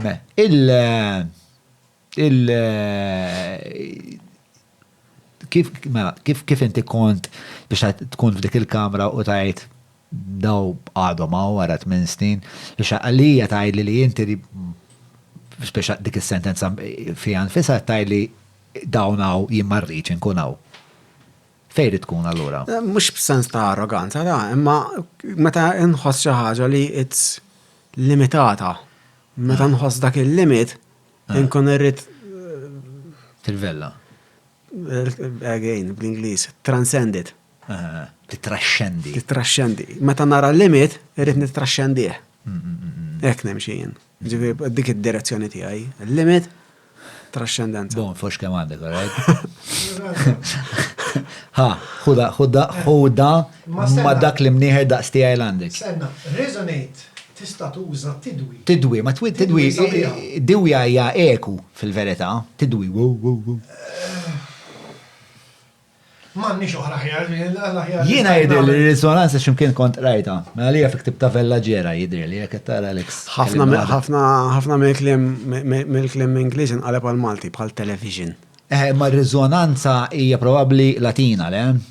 Resonanza, ġifieri għabli jew il-mużumenċist, jena naħseb smajt. Fejn hu d-detol. Kif dejjem? Titħolx fiha brodi, titħolx fiha. Dejjem jissemma. Jien naf, bro, għax hemm 17 minnu, mhux bil-forx darba. Allura, dak il-blockage li kont qed tesperjenza, kif id-dejrajt miegħu, ovvjament evidentament ma għadek tmura u l-programm u hekk. Le, bqajt immur. Imma jien ħrixt f'Jannar lejn l-aħħar tas-sena Wara s-sajf, lejn l-aħħar tas-sena bdew jiġu daw il-realizations, ħsibijiet, fej jisma' tiġi limitata l-ħaġa. Umbat, lejn l-aħħar tas-sena kien hemm ħabib tiegħi għalli jisma' għalli tiġi miegħi ħajkun hemm ċerimonja tal-ayahuasca. Għetlu iwa. Spiegħana xini ayahuasca. Għasi ma kont naf xini, għas kont fit-tixt fuqa, ġast ħassajt dik il-resonanza, ħassajt għajwa, all right. U għetlu għajja morru. U għamilta fl-axar ta' Jannar. Tal-im sena. 2015. 2015. Sana għala program. F'Jannar ta' 2014 ħriġt, Jannar 2015 għamilt l-ayahuasca. Sejwin vera reċentament, smajt bi għadal istra ayahuasca. Spiegħana għaxxini l-ayahuasca jek, mod ġenerali. Mela hija bruja forma ta' teħ li tiġi mill-tradizzjoni ta' South America, Amazonian tribes. Ok. Fej fi spazju safe, kontenut ma' xaħat li jaf xinu jagħmel ta' esperjenza, inti tixrob dat teħ, fej hija psychedelic ukoll ħajkollok visions. Jiena kelli viżjoni fej mort fil-passat. L-istess kont sibt ruħi fil-kurutur qed nistenna l-metadon fil-ħabs. Balla remettar u ġew sejjer it-toilet. Fil-ħsieb jew vera? Tara ħsibijiet visually isek jaġġo film, nħin kollu jinbidel minn ħaġa jew l-oħra qed tgħixu u għejx barra minn ġismi. Ħin minnhom qiegħed mindut. Naf li qiegħed mindut. Qed nara l-sieħbi ġej minn naħa l-oħra imma fl-istess ħin jien sieħbi wkoll. Qiegħed hemmhekk bajnejja magħluqa. Qiegħed f'sieħbi, qed nara l-sieħbi u minn dut qed nistenna l-sieħbi ġej. U qed nesperjenza dik sakemm ma vera ġejdejja. Tipo kont qiegħed hekk għalli met intu rajt. Kont qed naraħħa minn barra wkoll il-ħaġa, apparti li bajnejja magħluqa u ċappadlam. Jiġifieri għax ħaġa tal-ispirtu u enerġija barra minn ġisem. Imma l-ġisem jitnaddaf b'mod li qatt ma rajt. L-affarijiet li joħroġu minn ġisem tgħid daw fejn kienu. Fiżikament, tipo materjalment. Remettaru fit-toilet tgħid imma daw fejn kienu. Xi kollhom partikolari differenti. Fejn kienet dik il-kwantità kbira, fejn kienet storjata ġol ġisem. Letteralment. Tipo litri fuq litri. Estra. Kemm tix tixrob litri fuq litri, ġifieri tixrob ta' silma. Kif għadek qed għamilt tagħmel xi ġimgħa dieta aħjar, ġifieri ġisem nadif, imma dawk ġifieri mhux marbut ma' l-affarijiet li nieklu jkunu. Ma tantx nistema' esperjenza pjaċevoli. Għal min għandu daw il-blockages fuq remettaru toilet, mhix pjaċevoli, imma jew ħanaħdmu jew ħanoqgħod neħel mal-fatt li rrid nirremetta. Per każu n-nisa jbagħtu biha dik. Jena għalija ħanaħduha biex naħdmu, naf kif, u taf li ħatamel daw l-affarijiet, jekk hemm xi affarijiet li vera trid taħdem fuqhom, ħatoqgħod teħel mal-fatt li titterremetti. Jiġifieri mort dħalt għaliha biskop li ssib xi pjanura ġdida? Dħalt għaliha qed forsi għandi kien hemm dik il-fattet forsi kien hemm ċertu mistoqsijiet, jiġu impoġġi mistoqsijiet u forsi tweġibhom li, alla folja ma kellix mistoqsijiet. Imma jiena kif smajt l-isem għattejwa. L-istess ma kienx hemm goal, ma kienx hemm intention, this is the way forward. U mort għalija b'dak il-lat. U għalfej, mhux qed nifhem, alright, di mhux daqshekk ċara bħalissa ma. Jekk ma morx għalija b'intention biex mort għalija tagħmel. Għax kont naf li that's the next step. Kien hemm xi ħaġa ġo fik li kienet tissejja. Għax derek kont qiegħed dak il-limit. All right, limit Next step. U la ayahuasca Next step. fil-fema tiegħek kienet se waslitek għal next step? Yeah, definitely. Strat nistama super fucking convinced biex ta' Definitely. imma u x'kien il-next step? Li jemmek bdejt nara il-resentiment, il-rabja għal-fejqija ta' uwek minn fejn jinġej, conditioning, xinu. Dawk l-affarijiet kollha, u għaritom li. Għaf kif, u għaretni ħafna affarijiet oħrajn. Sallom il-ġurnata, tant kemm kien hemm visions u informazzjoni li għadni niproċessaħħa sallom il-ġurnata, ġifieri. Krist. U kemm twila l-esperjenza? Bej 6 skont, bej 6 sijat, sa 8 jisu. U full on il-ħin kollu? Mux bil-forsi kun imperju, hija xi ħaġa organika. Ġifieri xi ħaġa li tinbidel, u mbagħad għandek fejn għandek il-guide jew ix-xaman u letteralment qed imexxi l-affarijiet. Ġifieri jaf x'ikun qed jiġri u jmexxi l-affarijiet. Isek għandek direttur tal-orkestra fejn qed inaddaf l-affarijiet, qed inaddaf l-ispazju li ħirġin għax jibda ħireġ x'ab affarijiet. Anka dawk li jgħidulhom ma nidħolx fiha. Imma ġifieri jien kollu jnaddaf l-ispazju. Ma tidħolx fiha. Per kasu darba minnhom għax biex ma neħlux mal-konċett ta' demonic. Imma ġifieri jkun hemm anke demonic entities li joħorġu. Minn ġo fik? Minn ġo nies, tinsiex inti qiegħed ċirku ta' nies. Sewa. Issa demonic entity kull ma hi xi ħaġa li hija xi ħaġa negattiva li hija vera persistenti. Mhix xi ħaġa ta' bħalma nifhmu aħna hija, imma tkun persistenti. Ħabba l-persistenza tagħha tkun diffiċli biex titlaq. Fil-kaf f'ħin minnhom rajt meta ftaħt għajnejja aqqas kont bajnejja miftuħa, imma kont mitluq fuq fis-saqqu tiegħi bajnejja magħluqin u kont qed nara l-kamra x'inhu jiġri. U rajt da isu ġurdien kbir jiġri fin-nofsek u ħareġ barra mill-kamra. U kien. Ġifieri dak ix-xaman li tieħu ħsieb li l-ispazju jkun nadif għal ħaddieħor. Ġifieri inti qed tirriċikla l-affarijiet. Joħorġu minn ġo n-nies.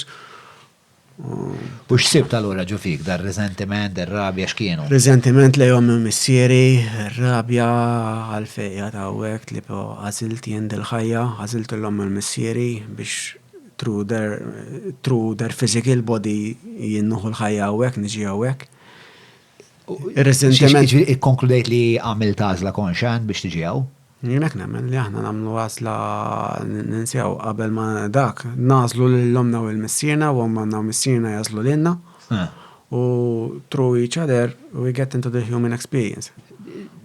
U dan it-twemmin fuq xi xinu msejjes minn fejġej għal fej temmen dil-ħaġa. Ma xrajtu, għajmin dak xaġa li rajt fl-ayahuasca. Xrajt? Rajt li l-nifsi qabel ma kont xej, qabel ma kont bniedem, u rajt l-lom il-missieri id-desire tagħhom li jagħmlu familja, li jkunu f'dik il-unity, li jkollhom tifel. U minn dak id-desire ġejt jien. U inti. Għalhekk kelli dak ir-resentiment għax jiena kont fil-bliss. Sewa. U ġejt fil-ħama. Minn hemmhekk ġejt hawnhekk. Imma jien għażilt li niġi hemm. Għalhekk ir-rabja. Ir-rabja kienet kont. Lejja nnifsi. L-ispeċjal ma jena kont fucking tajjeb minn fuq xidma kont xejn nagħmel. Dik kienet ir-rabja. U lej kollox lej kulħadd taf kif imma sakemm ma ftakart li jisma' jiena għażilt għadi. Għalma jiena għażilt li naqbad l-eroina, jiena għażilt li nuħoddeb u kont naf l-għażla. Fejn wassal il-ħaġa. Interessanti ħafna dal-idea ta' extreme responsibility. Speċa kull ħaġa li ġri f'ħajti hija responsabilità tiegħi anke sa twelid. So, nisħaq li jesemmek għannu għasal, so, teskludi il-ħsieb li dan li inti taħseb kienet traġett tiegħek biex wasalt f'din id-dinja huwa konsegwenza tal-psikadeliċi u mhux neċessarjament li r-ruħ tiegħek dan il-vjaġġ verament għamletu. Kif? Mela, teskludi l-ħsieb li dal-vjaġġ li għadek kif semmejt li ta' ommok missire kellhom dan id-desire, un bat inti spiex ta' dal-biljetti għaj ġejsaw. Jista' jkun li dik l-istorja li għadek kif li hija konsegwenza tal-potenza psikadelika tal-pjanta u mhux neċessarjament ir-realtà? Jista' ma neskludi xejn taf kif, imma hemm ħafna nies li jitkellmu fuqha u ma użawx is-sustanzi psikedeli b'dal-lat ukoll, b'da twemmin. Ġifieri jekk inti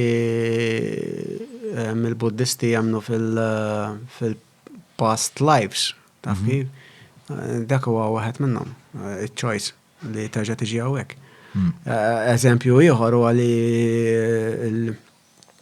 Buddisti, il-patrijiet Buddisti veterani propja, jażel meta jmut.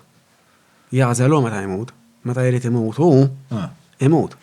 B'suċidju jew? Le, jieqaf, imut. Jieqaf? Normali. Jaqla l-betri ġamen. Eżatt. Jaqla l-betri. Form ta' meditazzjoni da' sekk qegħdin hemmhekk, da' affarijiet li dokumentati. Ġiltajt mek ma da xorta ta' nis? Le, ma tajt ma dak. Ma ġifir dal-aħħar kont qed naqra ktieb u anke xi affarijiet oħrajn. Kien hemm dokumentarju wkoll l-istess hekk. Ġifir taraħħom ikun waslu fi żmien ta' ħajjithom fej anke d-Dalai Lama jitkellem fuqha, fil-fatt d-Dalai Lama kien hemm xi wieħed qallu għandi bżonnok naqra oħra. Għallu għaret, I'm going to postpone few months, 3 months.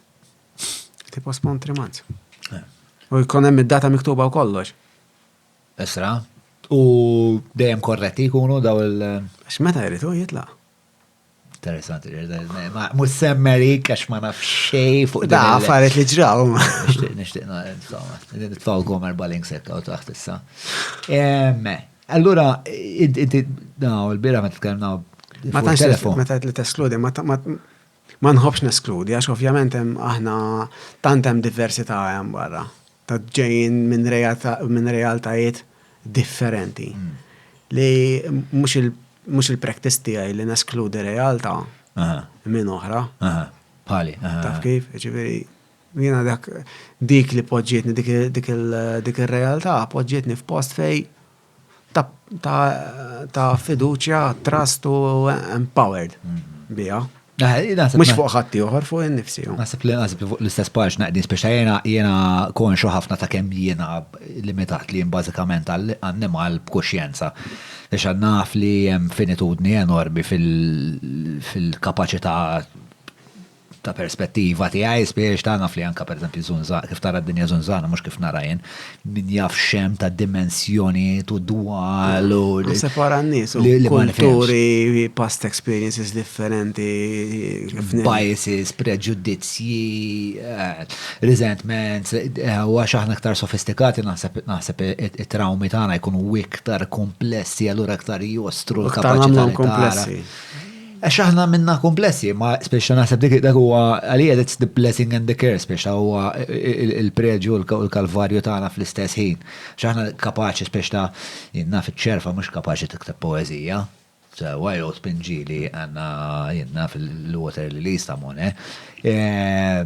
ċerfa kapaċi tagħmel affarijiet li aħna ma nux kapaċi nagħmluhom. Per eżempju? Per eżempju? Min jaf? Għalhekk ma nafx. Għax jekk inti sempliċi, terminu ta' sound, jew dawl, aħna naqbdu. Minn il-frekwenzi li naqbdu ta' sound huma limitati. Il-fuq ċer minn ċertu hertz u l-isfel minn ċertu hertz ma naqbduhomx.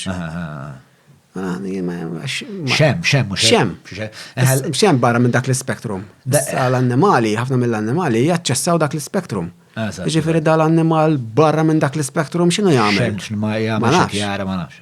Għalek għalija l-annimal ma għet jgħamil xej, għax ma nafx għet jgħamil l-annimal. Darba f'fatra esperiment ta' din il-rota. Rota tibda d-dur. U ovvjament inti qed tara r-rota d-dur taf kif isek, u mbagħad minnhom ir-rota tant tibda d-dur malar li tiġi isek mhux qed tiċċaqlaq, imma mbagħad f'punt ir-rota tisparixxi.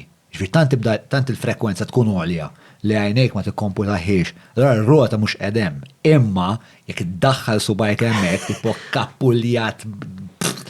Għalek meta tiġi fil-dik tar-realtà, x'inhu vera reali? Jien naħseb li għandna perspettiva ta' għandna perspettiva dejqa ħafna ta' xin ir-realtà. Jekk toħda l-abilità fiżika ta' x'nistgħu l-spektrum ta' frekwenzi li aħna nilħu. Diġà qegħdin limitati hemmhekk. Apparti bil-kunċetti u bil-programming li qegħdin fih, nerġgħu nagħmlu aktar limitata. Il-problema tiegħi timbet li hawn min jifhem din il-ħaġa biex ikollu din il-konverzazzjoni li tkollna jena u inti. Mbagħad jgħid istja ma tafx naħseb jekk imbella ħielhom li jiena naf x'hemm fuq il-naħa l-oħra ta' dik, naħseb nista' nagħmel dal-aħħar kien hemm x'kien jismu tal-Mind Valley. Dak il-stjan. So kien hemm dali. Xeti, Jay Shetty, u hemm video vera tajjeb, Jay Shetty is an asshole. Xaħġek.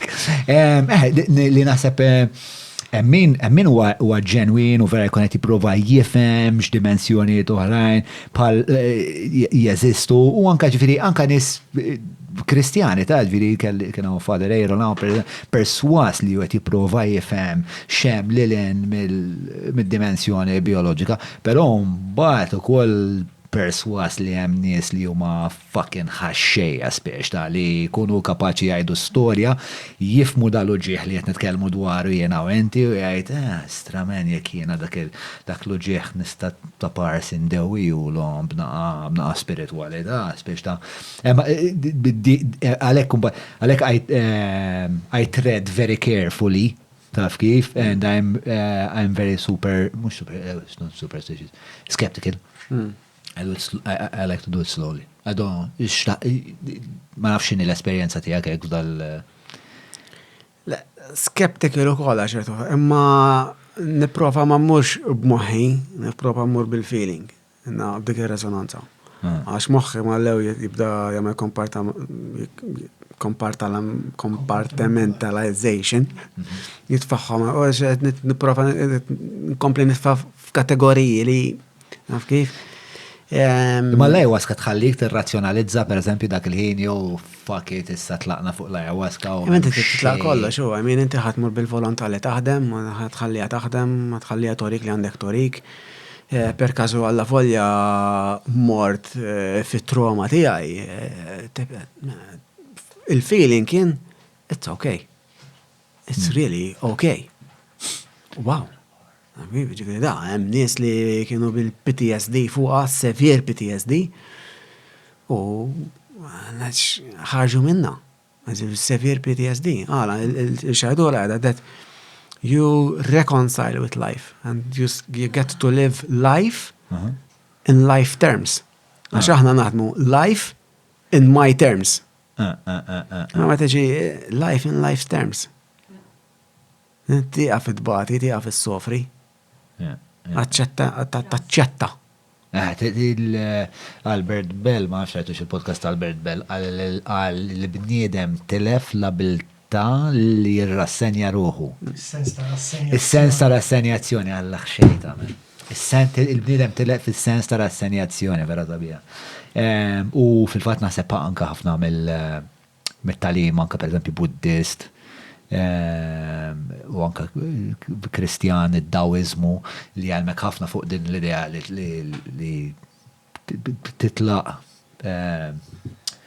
tiddivorzja ruħek minn ħafna mix-xewqiet materjali u tiqaf tipprova taċċetta li inti tgħix f'kaos, speċa m'hemmx ħafna li tista' tikkontrolla u iktar ma taċċetta li ma tistax tikkontrolla inqas ħatweġġa.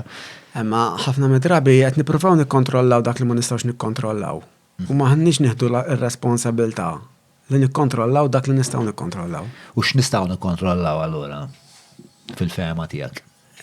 Tipo, il-kelma kontroll ġiġa out of context, imma għalfejjena qed nipprova nbiddellilek. Minn flok nimbidel jien. Għalfej qed nipprova nbidel li ħadd ieħor d-dinja u qed nistenna li ħaffarijiet li jinbidlu hemm barra. Li m'għandix kontroll fuqhom. Minn flok nibda naħdem biex nbiddel li nnifsi. Għax fil-verità dak li jrid jiġri. Jekk hemm xi ħaġa qed iddejjaqni jew xi ħaġa ħażina, taf kif hawnhekk qiegħda mhux hemm. Għax kif qed tipperċepiha inti. Qed nipperċepi, qed tirrefletti li xi ħaġa li taf kif irid naħdem fuqha. Ma taħsibx, jiena naqbel miegħek 50% hawnhekk. Jiena naħseb li fil-fatt meta jistaqsuni nitkellem fuq l-attivizmu jien naħseb li kbar attivizmu li tista' tagħmel huwa l-attivizmu fuq hekk innifsek tal-individwu spiex ta' li tkun ta' prinċipji, valuri, morali, eccetera. Però naħseb mbagħad jeżistu affarijiet fid-dinja li wieħed m'għandux jittollera tipo uġieħenut li ċertu ħwejjeġ immorali li mbagħad joħolqu soċjetà li ma tagħmilx faċli jew tkompli tkattar iktar uġieħ biex naħseb li nara feedback loop jiena u ma naħsibx li hija ħaġa daqshekk ħażina li inti tifhem xi ħaġa. U fil-fatt naħseb dal-podcast hekk qed jagħmel tiegħi hekk bħalissa li inti isek ma nafx intix familjari mal-Hero's Journey ta' Joseph Campbell. Smajt. Mela, l-ewwel semmejt il-Jung u bagħad wara Jung spex ta' wara Jung kien hemm da Campbell li qabad l-idea ta' Jung u għamilhom iktar pop. Fuck, where was I going with this? So, u hemm dan it-traġit eroiku, so, u hemm dan it-traġit eroiku li inti pjuttost għamiltu anke pereżempju nies bħal Mason għamluh nies bħal ħija li inti taqbad biex traġit diffiċli li mhux ħafna nies għamlu. Tġielet id-demonji tiegħek, ġeneralment jissejħaħ id-dragun, fil-każ tiegħek kienet ovvjament l-addiction u inti fil-verità meta tkun qed tiġġieled id-dragun skont Campbell m'intix qed tiġġieled id-dragun imma qed tiġġieled dak li taġo fik jibża mid-dragun jew dak li taġo fik ma jistax jeleb id-dragun biex teleb dik il-ħaġa l-ewwel. U inti mbagħad telebt biex ir-reżentiment, ir-rabja, eċetera, eċetera. Però biex talaqa dik l-istorja del-Hero's Journey li għajt Campbell trid once li għamil dan it-traġitt tmur lura fil-komunità tiegħek b'dak id-djamant li l-komunità tiegħek qatt marat u turi għadda djamant fil-verità tiegħek li speċa tallem xi ħaġa lill-komunità minn dak il-ftit li tkun tallemt int mill You get to practice what you preach. Yes. Or practice. Yeah, you get to practice what you preach and other people bħalma konna ngħidu l-ewwel pereżempju fuq Eckhart Tolle biex tagħmel dak it-raġit kif attenti severe mental issues kellu dak ir-raġel. Mbagħad minn dak it-raġit biex tagħllem xi ħaġa u għadda naqalilek, eċetera. Ġifieri naħseb this sharing between human beings u not just on ġifieri anke fuq affarijiet spirituali ovvjament li qed nitkellmu dwarhom illum anke idejat oħrajn naħseb ta' letteratura, ta' sports, ta' inġinerija, naħseb I think this one of the things that makes us exceptionally human. Bomba man, break.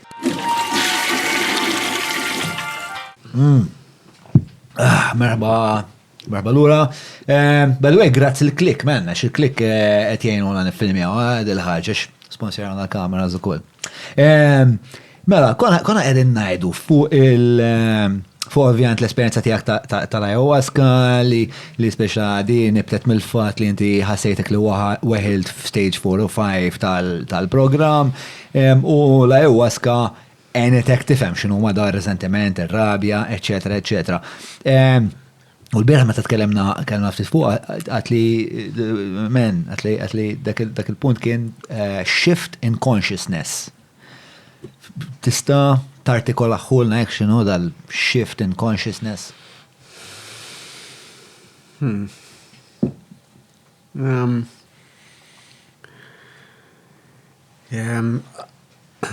Il-limiters daw il-limits huma belief systems, kunċetti fiex nemnu.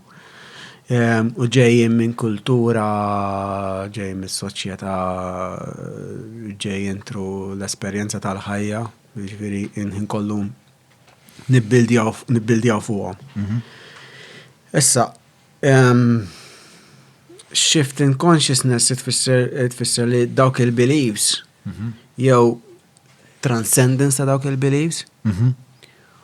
Mbagħad ċorta ħassibek ġejċu level fej ħajerġaw jimbnew xi ftit jew ieħor. Imma through experience to practice tibda tosserva lilek innifsek u tibda tkun taf x'inhuma.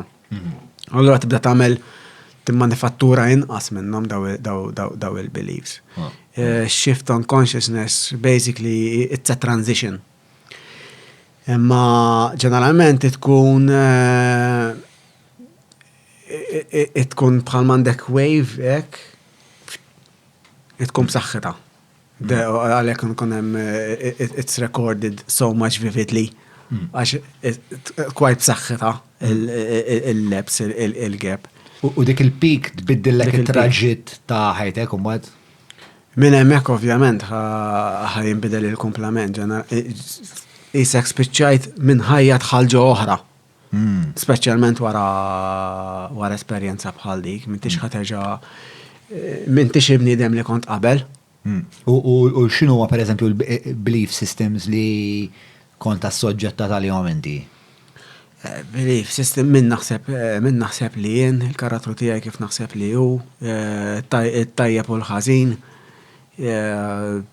daw l-affarijiet. In-nies u għax dik u għax l-oħra. U x'kien hemm imma partikolarment hekk b'mod iktar dettaljat fil-karattru tiegħek. Affarijiet li kont temmen dwarek li mbagħad meta għaddejt minn din l-esperjenza tal-ayahuasca fimt li di mhux parti minni fil-fatt imma hija xi ħaġa li jiena manifatturajt. Il-konċett li minn naħseb li jien huwa manifatturat. Ġiġa. Alla jekk imur beyond that. U fuq speċjalment tosserva ħsibijiet. Automatically bħala practice ħatmur dejjem iktar fil-fond. Ġifieri asnaf kif tista' tpoġġiha fi kliem, għax letteralment m'hemmx kliem, it's rather experiential. Imma it-changes ikunu physical, ikunu spiritual, ikunu emotional. Il-fatt li tiġi in terms mal-emotions tiegħek, it's already a shift in consciousness. Right. U daw l-affarijiet li għetajt li speċa tkun temmen dwarek innifsek li mbagħad mhumiex realment inti. U ma affarijiet bħal pereżempju jiena t-tifel ta' missieri jew jiena l-karattru tiegħi huwa impulsiv. Anka daw kien bidlu. Per każ jiena dejjem bqajt ngħid li jiena introvert, li jiena b'ċertu mod u dak. U l-istess bħalma qed mala jiena qed ngħid li nnifsi li jiena addict. Rajt li isma' qed nibqa' ngħid li nnifsi li jiena introvert, li jiena antisocial.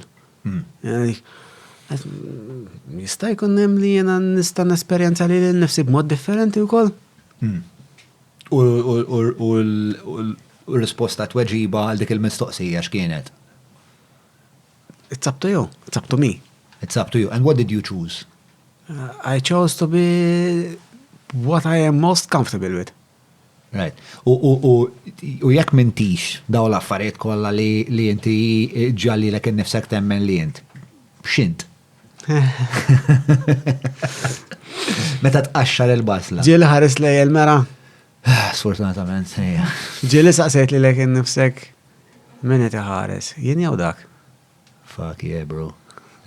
Daj fil-lift jena u ġejlaw. L-istess. Xismu, tolle jgħajt minnom il-xift għalih kienet meta jgħajt għallilu nifsu I cannot live with myself anymore. Bat intabaħ l-sentenza lingwistikament ċet jgħajt I cannot live with myself anymore. Who is I? Who is myself? I did two different things. U konkluda li hemm dali inti tispeċa tipproġetta. Projection. Dak Ma dak, naf li hija mistoqsija astratta u jekk tittajdi isma' ġan tagħha. Però nixtieq nifhem, speċa jekk m'intix il-belief systems tiegħek u jien inħares fil-mera u ngħid min qed iħares. Min qed iħares men? Skontok. Xi konkludejt mill-esperjenza tiegħek? Bl-Inglis nafa. I mean, bl-Inglis ġiet li it's creation looking at itself. Fil-Genesis l-ewwel għax semmejt il-Genesis ukoll ftit taħinu.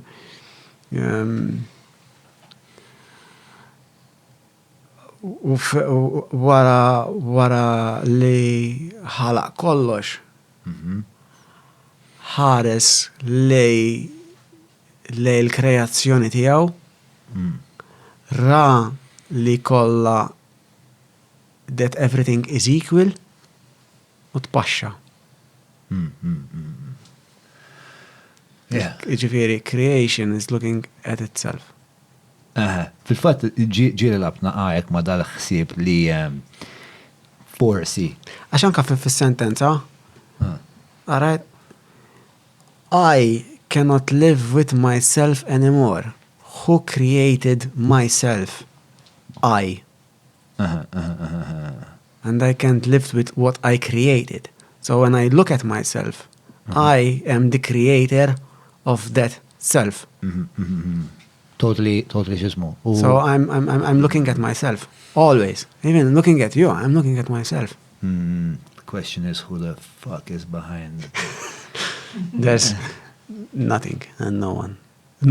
That's fucking heartening, bro. Yeah, and I can tell you why. Because everyone is trying to be someone. But how does that? Okay, I agree that everyone is trying to be someone. Nifhem ukoll li inti meta tkun żgħir tibda tifforma l-karattru tiegħek mingħajr ma bistaf as a means of kind of getting attention, getting fed, etc. biex tibda toħloq daw l-istrateġiji, daw l-karattru, maybe I'm charming, maybe I'm a bully, maybe and then I start nibda nemmen dawk l-affarijiet dwari. Granted. Il-mistoqsija speċta hija speċta is there a seat of consciousness? Jow, per esempio, bħalma jgħid Sam Harris, ma nafx intix familjari ma Sam Harris, jgħid li there is no seat of consciousness, there is just kind of l-isħaba ta' sensazzjonijiet li hemm networks vera komplessi li qed jinformaw kollha lil xulxin. It's a network. Meta the seed of consciousness, taħna ngħidu the seed of consciousness mit-terminoloġija li nifhmu aħna biex nipprovaw npoġġu l-affarijiet fis-perspettiva. Imma minn hemm lem ma tistax itpoġġih fi kliem, ma nistax infehmek jien x'inhu, ma nistax m'hemmx kliem għalih. Taf kif? M'hemmx kliem għalih. Għax meta titkellem fuqha kelma tikkanċella lilha nnifisha bil-kelma li jmiss. Naf kif tista' tiddeskrivi l-infinit? Infinit, m'hemmx kelma oħra. How you're gonna describe silence?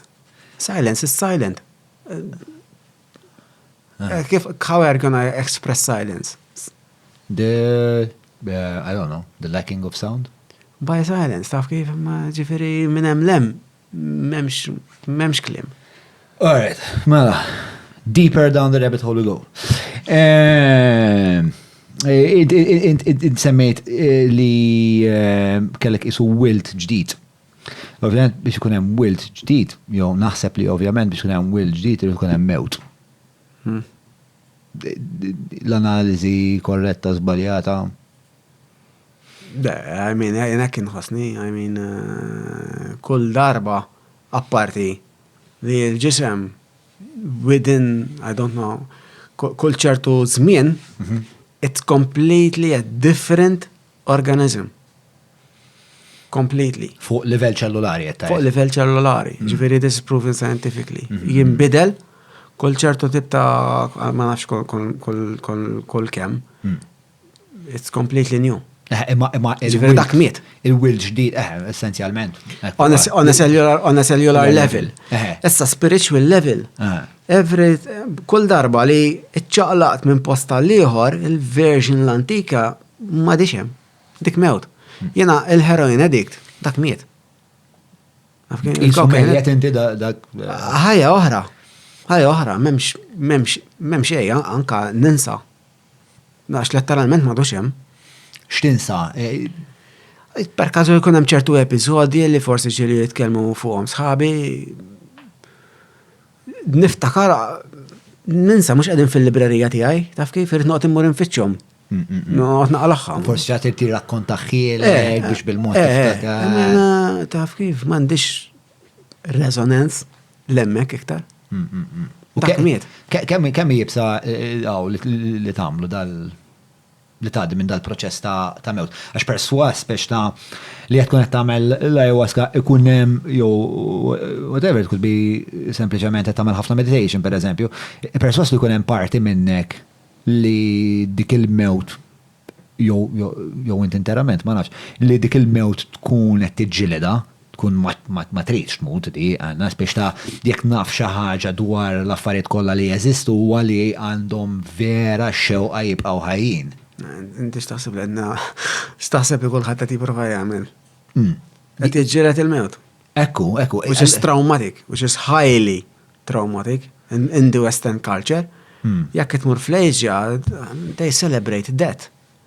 They bury their death next to their homes, they're celebrated that they have transcended over Egyptian mythology, Valhalla, Vikings, before qabel ma reliġjon kristjana u hekk twisted the Europe in this what we have today. We used to celebrate culture. We have to celebrate death. Kanna gods tal-mewt, and we celebrate it full on. It's just a transition. This is a transition to another level of consciousness. Taf kif imma l-għedin namna, għed nirreżistu dak il-fat li it's inevitable. Ek ħajġri bil-fors. Taf kif, ma mandek xwej oħra, għed nġielet mal-fat, ejjad f'argument mal-ħajja, mewt. Mentre fil-verità, kif titwielet, ejjad fil-proċess li tmut, kif taċċetta dik, tibda teħx. Mentix daqsek kif fukat, le ma rridx imut. Tajjar kollox malla u ibda jgħix. Meta tmut, meta tgħix, meta tmut. Taf kif, issejna nara daw. Jena ma ġifieri l-immaġinat ġejt quite blunt fuqhom daw l-affarijiet. Imma li jpoġġu li l-affarijiet f'perspettiva u f'ċarezza kif il-fatt I mean huma maħniex insiru iżgħar l-hemmhekk resqin. Ġifieri għalfejn niġġieled ma' dal-fatt li jrid immut, ma naċċettax u ngħix minn dik l-aċċettazzjoni. Kif għandna nħarsu lej il-mewt? Jien ma rridx imut bro. Għandi, speċa, ma għandix daqsek fissazzjoni, ma ġili speċa bil-lejl qabel ma norqod ngħid, la, men, jien vera nħu bazza, u tipo, ħares t-tini xaħar, t-dek speċa, vera t-annik, tipo, ħosni halfway through my story, jena. Kif, xinu s-suġġerimenti għalija? ħadd ma jrid imut. Iġvi għas inti m'għandekx ix-xew għal tmut. M'għandix ix-xew għal immut, ma m'għandix biża li immut, ħadd iġri. Xi darba oħra ħadd iġri. Il-biża li għandi li if I would have a slow death per każu jew xi disease jew ħaġa jew oħra għax is gonna switch into suffering, taf kif? Prolong. Imma I mean I had near death experiences. In the first place, I was never afraid of that, għax l-ewwel darba li ħadd il-heroina, għatlu, tajtu idejja u faqqa mal-ewwel, taf kif? Ma kellix biża li ħammut, għandek mhix lixxu. Lixxu li irrid inkun hawnhekk ħankun hawnhekk irrid ngħix full on. Komdu. Taf kif? U minn ardaw l-affarijiet. Semmejqaw x'tib ta' near death experiences kellek? Kelli overdoses. Kemm? kelli xi 2 u 3. Can you walk us through esperienza ta' overdose biex ta' xinu l-proċess? Kif tfajta ħassejt isħana il-kick tal-heroin ġo ġismi. Ma dik dejjem tinħass li? Tinħass u daqshekk I fainted. Ma niftakar xejn iktar. Niftakar ninqum mbagħad. Inqum, niftakarni bdejt nisma' l-ħsejjes tan-nies li kien hemm madwari, echoing, bdejt inħoss ġismi li kont imxarrab għax kienu xarbuni. Li konti jgħat mal-art minn dud, saqqe mal-art. Jew bqija balla dawl kien hemm abjad biss, and I was okay. Ġviri l-esperienza kollha tal-OD, ġviri inti ma kont riqet essenzjalment, ma Tlat. Ftit fejn tħarbit kienet baqa. Tlat. Jena kella ħabiba li kella OD li meta terrakkontalna l-esperienza, għal l-esperienza kienet vera esperienza pjaċevoli, Madonna. U speċta vera mandiġ bizaħa mill-mewt, issa.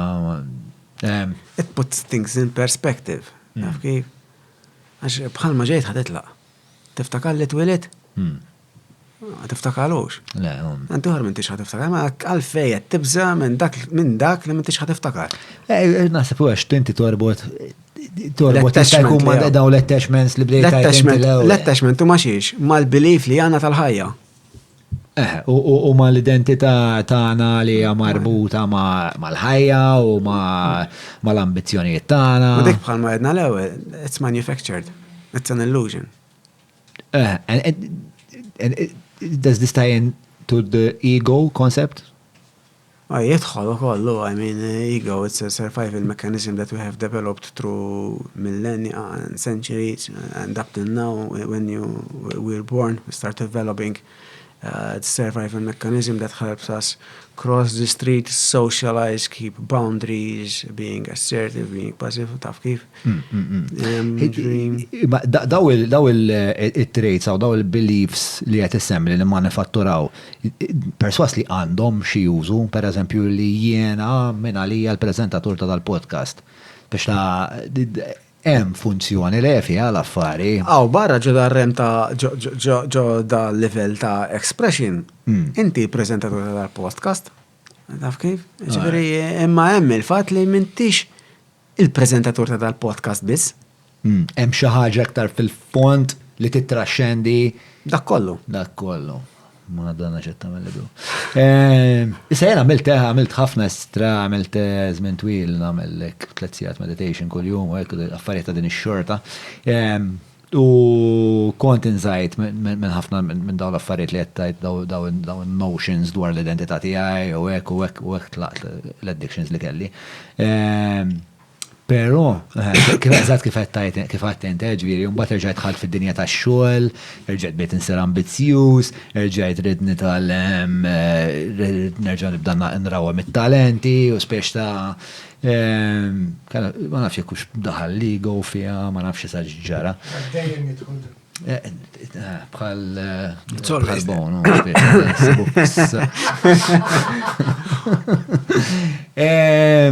Mela, cool, man, albeit naqra astratta. Dik l-esperienza li inti jirnexxilek tinsa daw l-affarijiet kollha, kif tejbitek potenzjalment spiex ta' in this realm of expression? Il-fat li inti bist ġodala biss u rġajt feġġejt. Kif għenetek t-negozja il-ħajja ta' kull-jum? It's empowering, Dejt nara li l-nifsi blenti ġdida, l-ħatti uħa blenti ġdida. Pero mux ġrajja ta' darba. Mintix ħat mara l-esperienza and that's it. Wara l-esperienza jibda xogħol. And it takes years. Naf kif ġifiri, I don't want to sell another magic pill. Taf kif? Għax għament li la fiqt, jew I transcended esa. It was a step. That was, dik kull ma kienet. Tarġa. Il-kumplament. Jien tħal fit-tarġa, jien imxejta dik it-tarġa u jien imxejt il-kumplament. L-esperjenza kienet għodda. Taf kif? U għajn tarġa biex għodda biex għanitni nbaqqan nħaffer iktar u niftaħ. Imma xogħol jien għamiltu. Xogħol ta' wara l-esperjenza? Ix-xogħol ta' wara l-esperjenza jien għamiltu anke fuq l-esperjenza u. Maw impenjattiva l-esperjenza meta tkun għaddej bl-ayahuasca. Skont, hemm diversi, kulħadd jesperjenzaha differenti, imma it takes some form of. U dik tiġi mill-individwu, mix-xaman, mill-kwalità tal-pjanta. Kollox, ma għalhekk ma tistax tgħid dibis jew dibis, hija riċetta sħiħa, kollox kompluta, jew pakkett sħiħ, ma tistax teskludi waħda mill-kumplament. Ġifieri l-esperjenza li kolli jiena, pereżempju, kieku fuq l-ayahuasca ħatkun għal kollox differenti mill-esperjenza. Kompletament, jekk tagħmilha llum u jekk tagħmilha għada ħaterġa' tkun differenti. Ok. Dejjem differenti. Alright. U l-affarijiet li għamilt wara l-esperjenza x'kienu, pereżempju? L-istess affarijiet li kont nagħmel qabel imma minn spazju ġdid. Pereżempju x'tib ta' affarijiet? Xogħol imma anke ngħid stradiji, okay. U tibda tagħmel is-self-work, basically, tara daw l-affarijiet patterns, tgħid tax bajt minnu, per każu, jew it's not pro-life. U tara kif l-aħjar tista' tbiddel, ħafna mid-drabi jkollok taċċetta, jew you surrender to that fact. U miexi l-qoddim, it's a natural process. It's growth. It's a natural process. X'tib ta' patterns right wara? Still tara l-addictive traits, tara l-attachments, tara l-ideal, l-vinta u l-neħel miegħu kemm fil-verità mhux qed nara l-affarijiet kif huma għax għandi xi ideal tal-affarijiet, intolleranza lejn ħadd ieħor, supervja, arroganza. U ġifieri issa m'għandekx ideal? Dejjem isiru l-ġodda, imma kemm jista' jkun nkun aware tagħhom tal-ideali. Imma m'hemmx ideali li huma denji li jkunu ideali? Imma il-ħajja dejjem tinbidel. Bħalma dejjem tinbidel il-ħajja ħajinbidel dak l-ideal.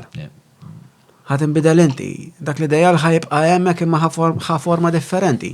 Which is okay. Li aħna nagħmlu għalfejn għandi neħelma dal-ideal. Letteralment tibda tagħmel effort, balla enerġija biex issostni dak l-ideal, mentri inti bdilt. U dak li għal dak l-ideal hemm verġin oħra għal dak li inti bdilt qiegħed illum. Ġist ħamel spoon żgħar, ovvjament dali qed ngħidu jiena u inti bl-ebda mod bil-fom ħajru l-dak li jkun imur jagħmel l-esperjenza, speċi hawnhekk qed nitkellmu fuq l-esperjenza personali tiegħek li jenetek titraxxendi speċta. Però ikun hemm minn ayahuasca hija parti mill-kategorija ta' psychedelics? Ħwejjeġ psikadeliċi jew le? Nħobb ngħidilhom entheogens. Nħobb ngħidilhom entheogens. All right, ma' the floor is yours. Lax, psychedelic psychedelic hija l-esperjenza. Jiena jista' jkolli esperjenza psikadelika mingħajr is-sostanzi. Nidħol f'dak ir-renju astratt bil-mind jinkittieb u noħloq dak il-realm astratt. U psychedelic experience is an abstract realm, completely astratt. Ma huma daw mhumiex l-esperjenza. Il-pjanti daw l-affarijiet mhumiex l-esperjenza. L-esperjenza qed tiġi manifatturata bejn dinamika tiegħi u l-pjanta jew tiegħi u s-sostanza. Hemmhekk qed tinħoloq l-esperjenza. Meta through ingestion per każu. Hemmhekk qed tiġi l-psychedelic experience. Imma il-pjanta hija xadba li tittaddi minna għal psychedelic experience. Jew mhux dejjem ikollok psychedelic experience. Mhux bil-fors. Okay. Mhux bil-fors. Skont l-istat li tkun jgħat fih inti, u skont il-pjanta. Tinsiex di xi ħaġa ħajja, di għandha letteralment għandha bħalma il-Hindu per kazu jemnu f'Xiva u f'dawk l-affarijiet, daw fil-kultura tagħhom għandhom letteralment ayahuasca. Ayahuasca hija Alla. It's an entity. It's an entity. Is it a deity? For them, huma m'għandhomx dik l-istruttura. It's a mother. Għalihom hekk jarawha. U hija om. Meta tajt huma minn huma eżatt. Minn fi South America, fi tribes. Tribes m'għandhomx dik dawk il-hierarchical values li għandna aħna. Ma jifmux balla kif nifmu aħna. Hierarchical. Huma għalihom it's an organism, it's nature. And the ayahuasca is nature, it's mother. It's an element of nature, però mbagħad għandhom These are energies. Energy li qegħdin hemmhekk, taf kif? però hemm iktar minn elementi biex alright, ayahuasca hija is mother, però mbagħad fil-ekosistema hemm iktar minn daw l-ispirti. Hemm ħafna iktar pjanti, hemm biċċiet minnhom li mhumiex psikadeliċi, imma jużawhom affarijiet oħra, psikadeli ma joffrux they're not psychoactive. Imma xorta jintużaw għall-istess raġunijiet per kazu. U għajr l-ayahuasca, kellek esperienzi ma ħwejjeġ ta' din ix-xorta, imma li mhux ayahuasca jenna f'meskalina, psilocybin. Meskalin, psilocybin xi ftit, LSD, DMT, 5-MeO. DMT ukoll. DMT hija dik li toħodha u Dimetatriptamin. U Joe Rogan isemmiha ħafna dimetatriptamin. U x'in l-esperjenza ta' DMT? Jew x'kienet għalik l-esperjenza ta' DMT? It's a short-lived experience, esperjenza ta' 30 minuta, ta' 30 minuta anki inqas. Fej it's highly visual, ma tantx tista' tiddeskrivi u kulħadd jara affarijiet differenti. Però it's highly visual. It's an overload of visions. Għasnaf kif naqbad niddeskrivihom il-visions, imma hemm nies li jintaqgħu ma' entities, letteralment ta' dimensjonijiet oħrajn, fejn kellhom interactions, u affarijiet hekk. U dawk id-dimensjoni oħrajn jista' jkun qegħdin x'imkien stivati f'moħħok stess. Minn fejn joħorġu. M'hemmx il-biċċa tax-xogħol neħi l-konċett. X'int m'hemmx membrana bejnek u l-bqija speċi. M'hemmx konċett ta' location. Aħna għandna l-konċett ta' location, jiena hawn inti hemmhekk.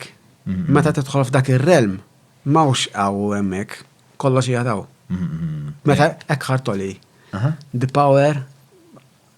power of now. Now. Right here, right now.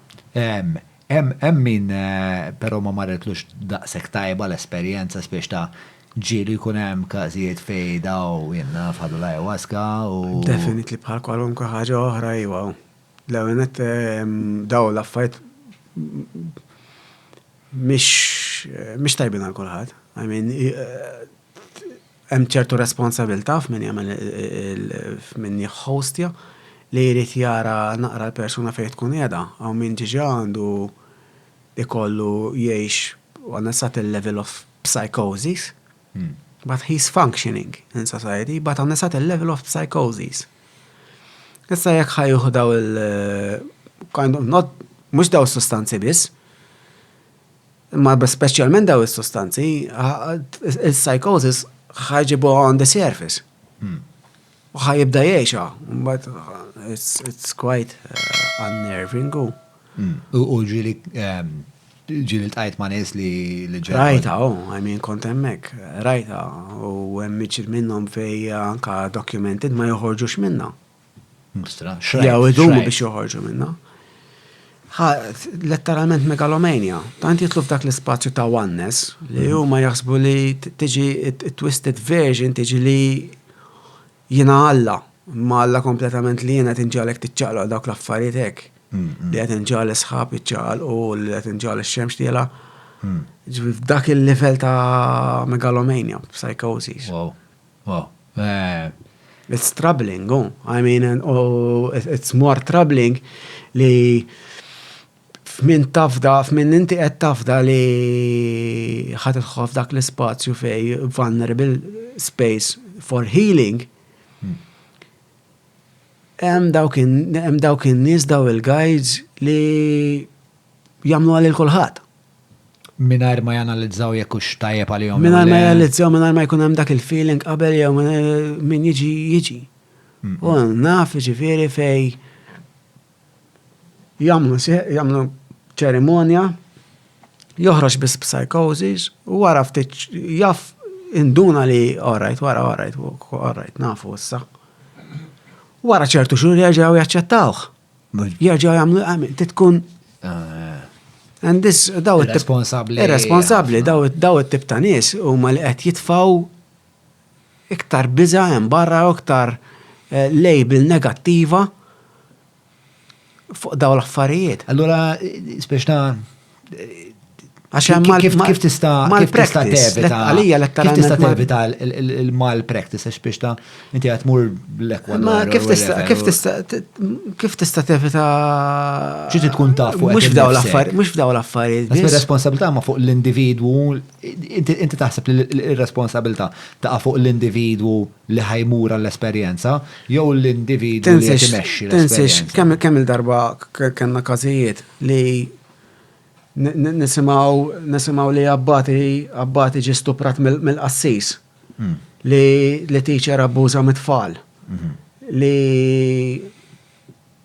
taw l-affarijiet li tabib ħa over. Kien hemm dak il-pulizija li abbuża mill-pożizzjoni, brutalizza l-ġaħat. Daw, l-istess frekwen, l-istess ħaġa, taf kif? L-istess ħaġa. Mhix xi ħaġa di ta' daw iċ-ċirk li biss. U ma n-nies ħżiena li jinfiltraw. U ma n-nies, u ma attitudni. Ma taħseb li għamlu l-esperienzi li rajt inti kienu taħseb volontari jew sempliċement m'hemmx biżejjed tħarriġ dwar għal-biċċa tax-xogħol. Bħalma tipo għajt tgħid kelma rajt meta għedlek ċertu affarijiet ta' responsabilità li anke meta kont fid-dob kienet qiegħda hemmhekk. Jiena ggerjat b'dak il-mod ta' integrità. Hekk ggerjat, dik in-natura tiegħi minni. U nibqa' mingħajr ma rrid għax jekk minni hekk, in-natura tiegħi hekk ħanibqa' nekti hekk ħanibqa' ngħix ħajti. Hemm ċertu nies li għadhom ma ggerjawx dik l-integrità. U meta jieħdu daw il-pożizzjonijiet, dik hekk tkun dak li ħajtfgħu il-barra. Inti qed tgħid xaman, siġifieri. Xaman, stobba, sorijiet, assassin, whatever. Jekk ikun hemm innuqqas ta' integrità, dak li ħajoħroġ abbuż. U hemm xi ħaġa li wieħed jista' jagħmel li jaraf li isma' dew għalija mhux tajbin spiex ta' noqgħod il-bot. Ovvijat nasbi kollek family history ta' psikozi, fucking forget it. Mux family, ma nqox daqsek fuq il-family history, għalla volja tista' tkun elitarja u parti minna, tkun għana demmek. Diffiċli biex taqbala. Imma ġeneral, u ma tantx hemm affarijiet tista' tagħmel bħal kwalunkwe ambitu ieħor. Imma tajjeb li tieħu naqra feedback minn nies li jagħmluha. Taf kif minn nies li fajnejk u l-feeling tiegħek qegħdin nistra, taf kif għax tgħid all right. Rajt ċertu progress għax mind you hemm nies li ilhom jagħmlu l-ayahuasca u daw is-sustanzi għal snin twal. U ma jkun hemm kambjament ta' xejn. Għalfej taħseb. Għax il-persona ma tix tinbidel. Jena meta issa billi toqgħod tgħid li x-xogħol kien ħajkaċċini u għamma missier kien ħajkaċċini. Ma tajtx id-dob, qatt ma tajt id-dob għax ħajkaċċini, jew ħan nispiċċaw bla xogħol, tajt id-dob meta rrid naqta' d-dob. Le, bażikament appart hemm lodda ma lodda tittużas biex ta' Lodda tittaf tuża. b'intenzjoni. Tkun trid vera trid tinbidel, trid lesti tagħmel ix-xogħol għalhekk qed lek għamilt kien hemm ammont ta' xogħol minn naħa tiegħi mhux l-esperjenza mhux il-pjanta biss. Vera traġitt individwali. Għax il-pjanta 10%, 90% liħor jien għamilt ix-xogħol, mhux il-pjanta. U x-xogħol li tagħmel kuljum allura sa x'inhu għad li biex ta' fuq ix-xogħol tiġi iktar aware, imma tagħmel affarijiet hekk iktar ritwalistiċi tipo tagħmel meditazzjoni u forsi ma tikolx laħam ma nafx. Hemm xi prattiċi hekk li nisma' l-prattika li iktar li niprattika li nisma' l-ġismi u li mmur iktar deep fil-feeling mhux kif nifhmu aħna ta' imma feeling fis-sensazzjoni tal-ġisem, feeling. Go consciously, being aware. Xi ġifieri x'in differenza bejn il-feeling u dak li. Inti meta tmur f'meditation. Hemm dak. Ħafna minn nies jagħmlu sija meditation. Jiena l-practice tiegħi li I live within meditation. Yeah. That's the goal, that should be the goal. Kif ma nxħanet ħaniqaf. Għamel sija hekk. Kif ma jnaxxilix. Imma meta timmedita ta' x'qed jiġri fil-proċess tal-meditazzjoni. You're being aware ta' thoughts, ta' ħsibijiet, tal-emotions, tal-feelings, ta' your surroundings. Ġeneralment ħafna minn nies kif joħorġu minna. Titlaq gaz dawn għax kollok to-do list tal-bikis biex. Dak ħajbqa' hemm. Manka da ħajbqa' hawn. Mela I try to live within meditation. U inti għandek job vera speċ ta' prattiku, speċ ta' inti fil-loġistika, essenzjalment. X'tagħmel? U x'tagħmel u kif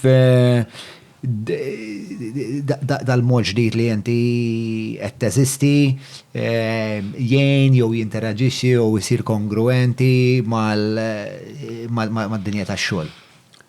Nara per każu għamil ċertu żmien.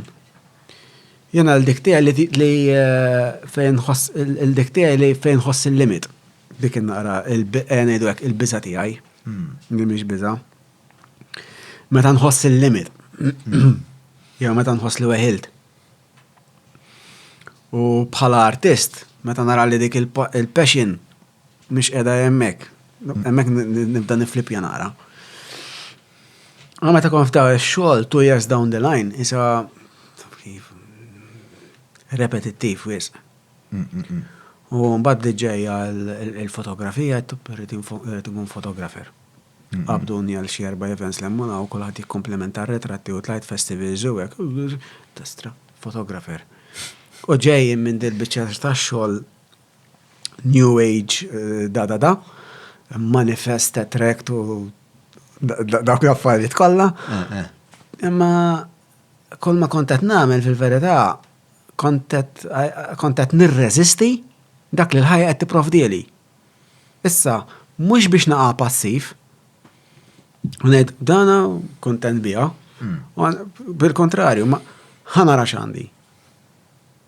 U dak li għandi ħanidħollu bruħi u ġismi. M'hemm xejn iktar ħlief dak. Meta dħal fi hekk sploda.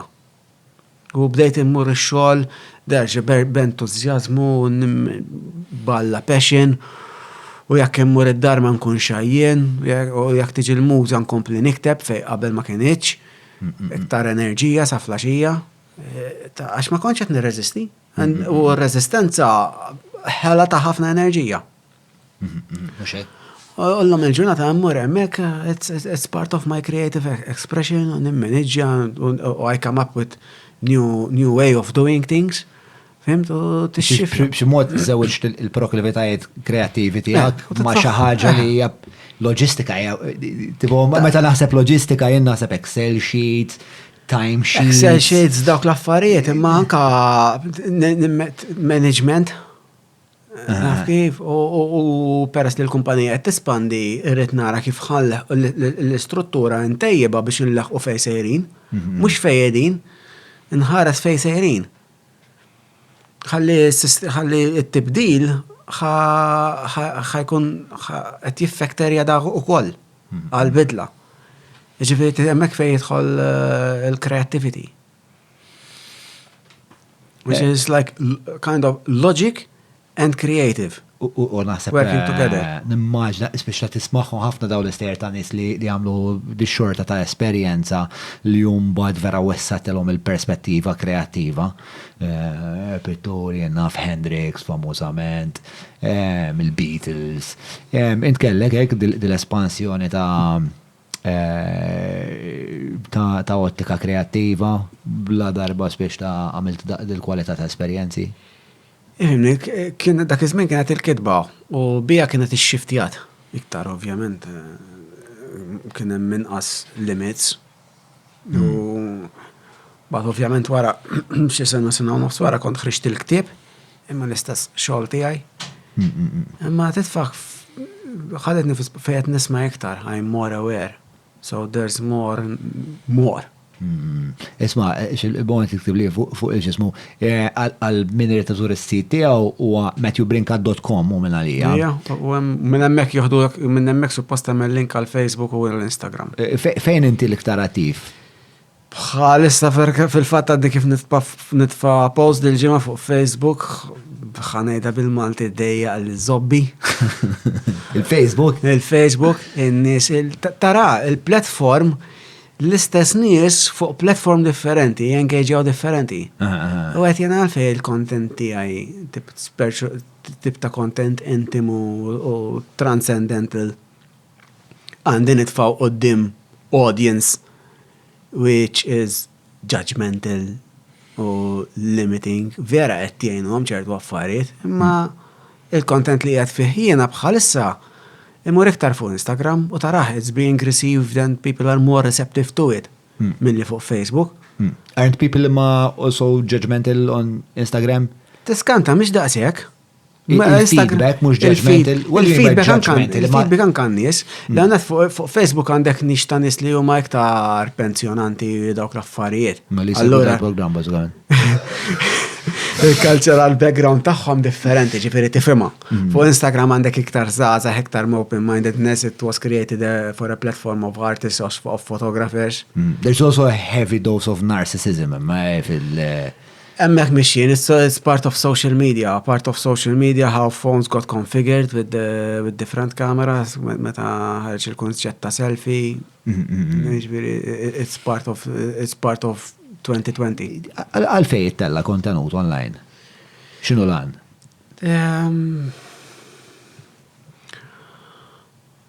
Sissa għadni ma rajċ li jem outlet ieħor fej taf kif krejajt xi ħaġa u tista' tixxerja ma' ħadd ieħor.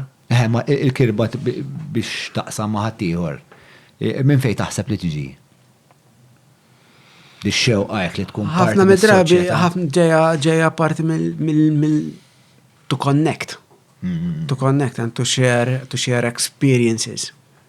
And if there's someone who can benefit from it, benefits. U jkun hemm ħafna minn daw l-affarijiet, ġifieri. But how do you benefit? Messaġġi? How do you benefit? Jiena benefit tajt il-proċess ta' social media kien quite heavy fuq mi għax kont nistragalja magħha. I benefited mill-judgment li kelli lejja nnifsi. Għaddejt minn dak il-proċess. Naf kif għax ovvjament, imma tajjeb biżejjed, imma dik u l-oħra, ħafna xeba judgment. Allura ħdimt fuq permezz ta' u issa wasal f'punt fej, it's not a matter of judgment, it's a matter of putting my artistic expression, which is quite intimate, in the place it deserves, in the hands of people that can perceive it at a deeper level. Certain form of expression. Other form of expression which is not as deep, I can still post on Facebook. Bħalla program per kazu. Xerja. Ma biex nkunu ċar l-program jisu dak il-kuġin blaħ li jkollok sewa li inti tista' taqla l-ħara ma ħaddieħor leżu.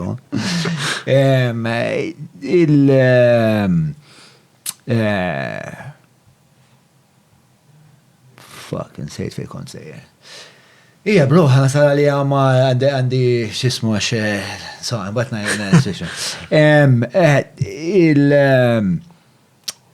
I forgot about socializing, so about socializing, but yeah, fuck it, if it comes back, it comes back.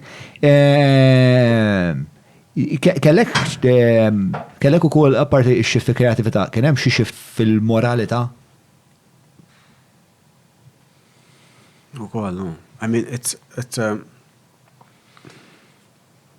bħalma spektrum minn hekk ġejtek. Ġifieri kollox inbidel. Kollox inbidel. Ovvjament, gradually, bil-mod, u tittamel ix-xogħol. Għax taf, ħafna minn nies jinfeta hekk, ma tant ikunu mdorrin u ma jkunux iridu jkun hemm bidla u ma jkunux iridu they are still attached li u hekk terġa' tiġi hekk. Imma kolħadd bil-żmien tiegħu, taf kif kollox jieħu l-ħin tiegħu. Il-ħin tiegħi it-tempo tiegħi forsi iktar maġġel minn ta' ħadd ieħor. Which is okay. Hemm ħadd ieħor minn għandu tempo iktar fas minn tiegħi. Imma il-moralità tiegħek kif inbidlet? Tajba, tipo fej qabel kont passiv u hekk, u mbagħad okay, bring it on. Taf kif? Specifically hekk? In a bit more detail? Ma nafx, emotionally ġejt more stable. Iktar ċar. Ma kien hemm ħafna tipo I was already kont ġa kemm ġejjed minn Ribert tar rehab u spiċċajt fieħor. Ġifieri not essentially that ayahuasca was the turning point, because there was already a turning point, and it just helped to continue the transition. And morally, I was more positive, more open. Open to what? Experiences? People, ideas, even the fact is l-istrament ixtara li ħad kompli nżom dal-konċett. Taf kif hemm realtà oħra, hemm ir-realtà tiegħek. Limu l-iktar konċett importanti li abbandonajt? Ma nistax ngħidlu li abbandonajt għax jerġa' jitla' dik il-practice li jew li taf li naħseb l-intolleranza. Intolleranza? Għax kont ħafna intolleranti. U x'ma kontx tollera? Tant ma tantx qiegħda miktuba jew qatt ma tantx jetta. Tant ma kontx tolleranti li qabel ġifieri ta' 18-19 kont I was a neonazi. Tant kemm ma kontx tolleranti. Ġifieri di u di biss. U kemm damet il-fażi neonazista damet ju? Snin, no. Sakemm ma ġejt fimni. Il-belief hemmhekk ikun qiegħed, imma ovvjament kien namd bil-cocaine lejn l-aħħar. Imma I was a racist. Ma dak l-affarijiet kollha intolleranti. Imbagħad tibda tara dik l-intolleranza f'kollox. Intolleranti li inti għandek realtà differenti minn tiegħi. Intolleranti li jisma' jista' jkun hemm verżjoni oħra. Isma' forsi l-affarijiet mhux hekk qegħdin. Intolleranti lejja nnifsi. U għadek s'issek ġuli ta' esperjenza dil-intolleranza? Nara hekk nifsek, tosserva. Għax issa tipo ġiet isek għandek mis jew flok żewġ sajżi iżgħar. Nħobb nilbishom dawk. Tipo immur mhux qed x'ħanerġa' nilbes. U naħseb għalija dik kienet l-iktar ħaġa b'saħħetha tal-meditazzjoni li daw l-affarijiet tibda tarafhom ta' oġġetti. Jisom xi ħaġa li tista' tħares leha u tajt li tikkrea naqra iktar spazju u tosserva. Li toħloq spazju bejnek u l-ħaġa. Minkejja li tkun astratta jekk tosserva biżżejjed tiskrutinizza. Anke mbagħad astratta għal min? Eħli astratta l-moħ li ma jiskrutinizzax. Un bat meta tħares li bizzejiet. Tpoġġi astratta għal dak li l-moħ li ma jistax, għal-legal structure li ma jistax xifima, it's abstract. Mentri fil-verità, it's just neħħejtela l-meaning li kontet it-tija. Imma għada jemmek, u għax neħħejtela dak il-meaning, għettaraħħa biktar ċara. ċarezza ma dekx daqsek ketteġd maħħa. Tiġi l-ek di li speċta meta tibda tħares per eżempju li xaġa, per eżempju jena rabja. Rabja triki, ja? Il-rabja vera triki, ja? L-iktar waħda triki. Il-rabja vera triki, dal-weekend kelli episodju ta' rabja li kien prova jinfera nġildu, kien moħti werriċ tam. Kittipo kien vera eklet tal-familja, vera sabiħa, kelli mux najt maċat fuq il-telefon u tipo vera ħaraqni u ma nafx ma tlux dal-bniedem. U mbat speċta wara poġġejtu bdejt najt l-kulħat li, alright, bdejt problem kamela, mbat mort id-dar, tipo, jien vera taqbadni krizi meta namel xi faka bħaldi. Pero mux il-ħat li għadda, is-soltu, il-rabja rnexxiel inħares leha u sir oġġett li ma nistax nispjega eżatt il-forma tagħha, ma mbagħad meta tibqa' tħares leha għalmenu għalija isa tisfuma fix-xejn. Tipo tant tiskrutinizza li titlef is-sura u t-tifsira kollha tagħha. L-iktar li tintelef meta tinduna li fl-aħħar mill-aħħar jagħti rrabjat miegħek nifsek. Hemmhekk tibda anka naqmew. Nirrifju le, issa naħseb, x'taħseb bebin? Naqmew ukollu. Ftit miegħu. Mela, ħanaddu għal-parti sa anka distja li ngħid, ħanaddu issa l-parti li rridu nsibu istra pont isbaħ għali għamada. ħan itraxxendu l-parti ta' qabel.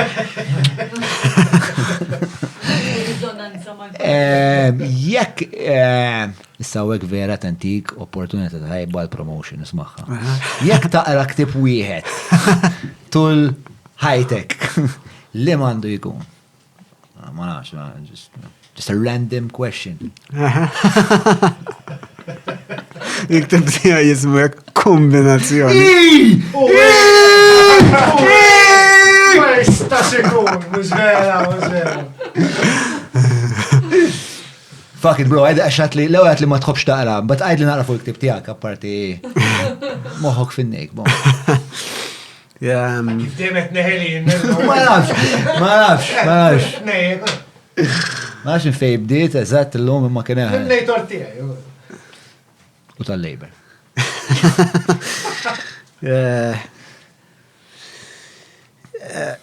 Iktib ġi blaħsib ma kienx hemm gol ta' ktib. Stess, bdejt nikteb minn rieħeb u bqajt nikteb. Mbagħad kien ikoll il-mobile fidejja u kont nitfala affarijiet fil-mobile. Mbagħad kont nitfa' xi ħaġa fuq Facebook. Kon jaddu li kummenti sbieħ fuq ħaġa oħra, kienu kun hemm xi circles fejn kien jieħu sibu għall-isma li wara meditation ma tix taqra xi ħaġa minn tiegħek. Matlu wara kien nidħolna. Tipo kont għadni fl-introvert face tiegħi. It was quite a challenge biex naqra qudiem in-nies.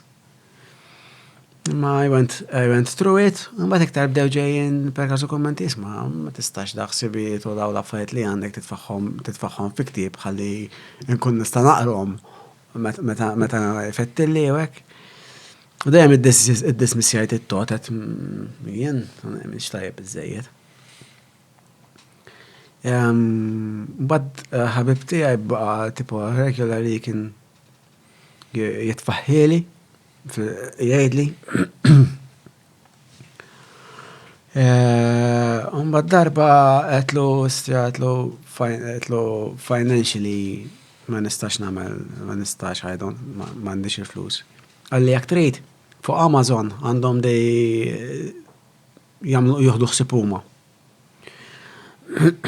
Mbagħad kont kellimt qed tilħija x'kienet jiġri. Le. U kif għallek, kif rajt għalli tista' ssir,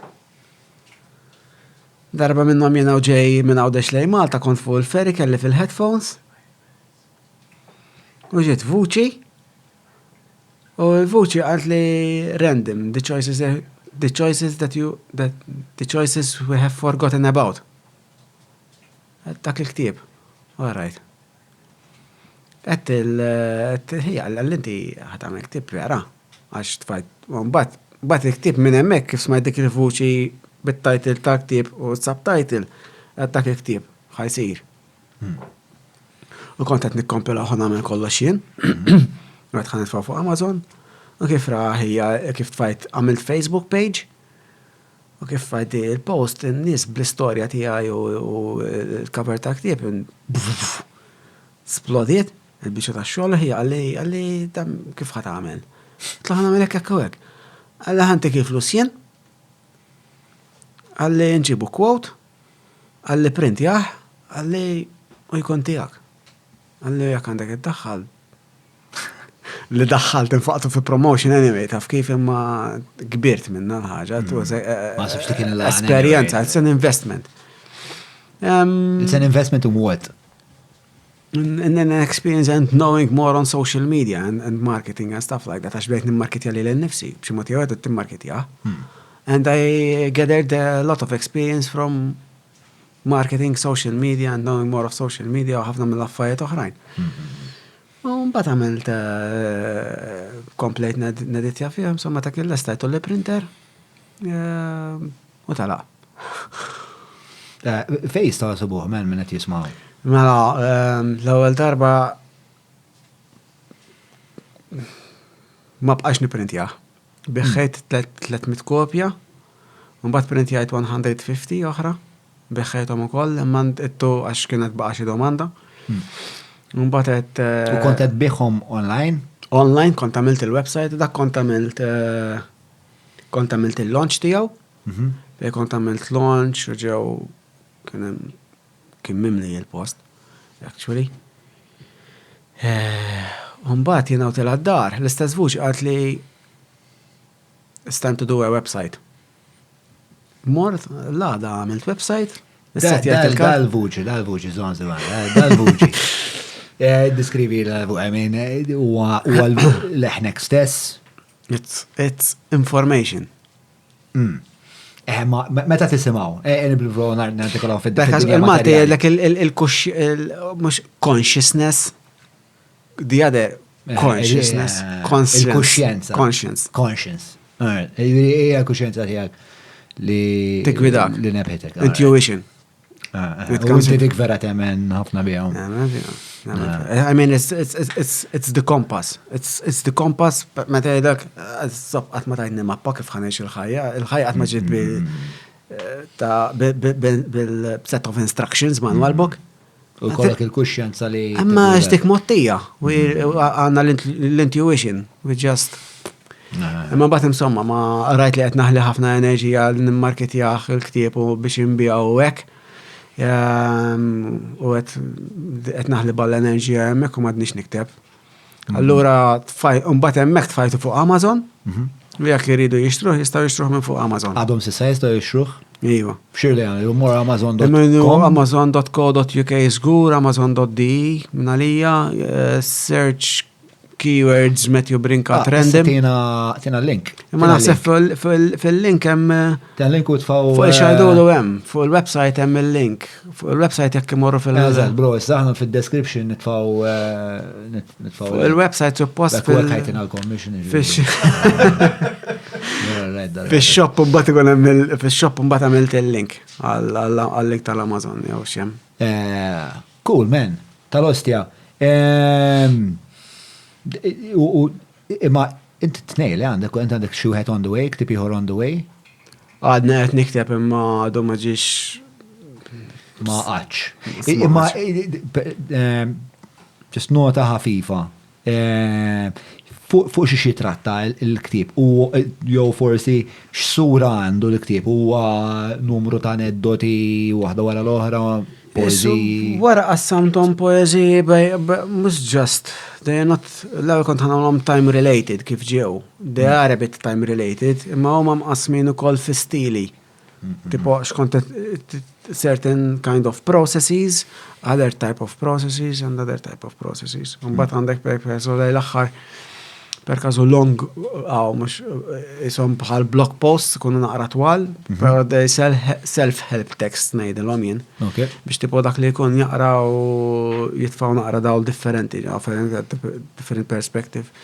L-oħrajn huma just poems, mostly transcending the human pain into the human embodiment.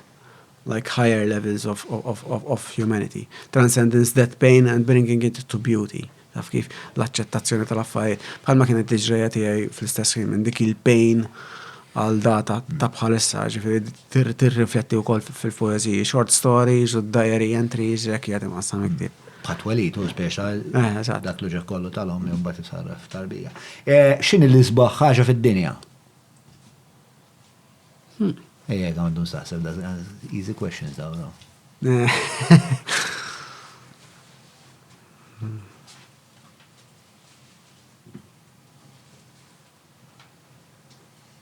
Naħseb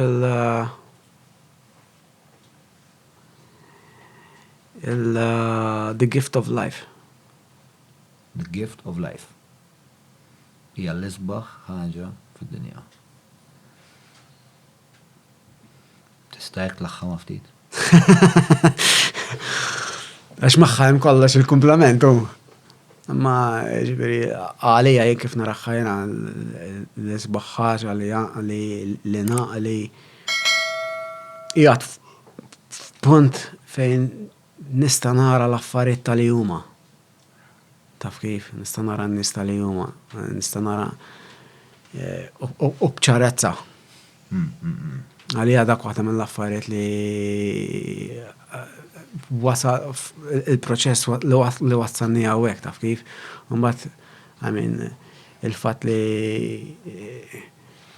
il-fatt li nħobb mhux għax qed tiffitja ġo ċertu kunċetti tiegħi ta' moħħi, imma il-fatt li nħobb għax nħobb. Taf kif? Ma xaġarit jinforma għadik l-imħabba. Għalfej. Jien naf xinek naħseb. Għale, ma tħux. Pandora's Box. Għala, għalet naħobba zmiħadmen. Ma u koll l-isbaħħaġa fid-dinja l-imħabba ta' kif. Ekku, l-preċisa. L-imħabba u ħajja. Imma mbagħad dejjem nibqa' niżel imma kemm vera qed inħobb għax qed ittini xi ħaġa, qed inħobb għax qed tiffitja ġo xi kunċett minn tiegħi. Mbagħad meta dak il-kunċett taf imħabba, m'hemmx imħabba dik it-tip ta' mħabba u dik it-tip ta' mħabba. Le, ma tarax hekk distinzjoni pereżempju bejn mħabba erotika, mħabba bejn platonika, mħabba għalik it-nifsek. Mhux xorta mħabba.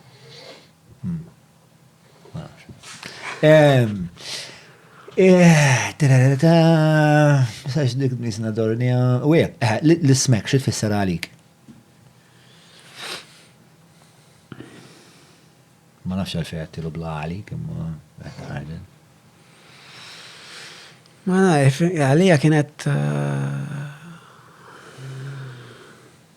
medication.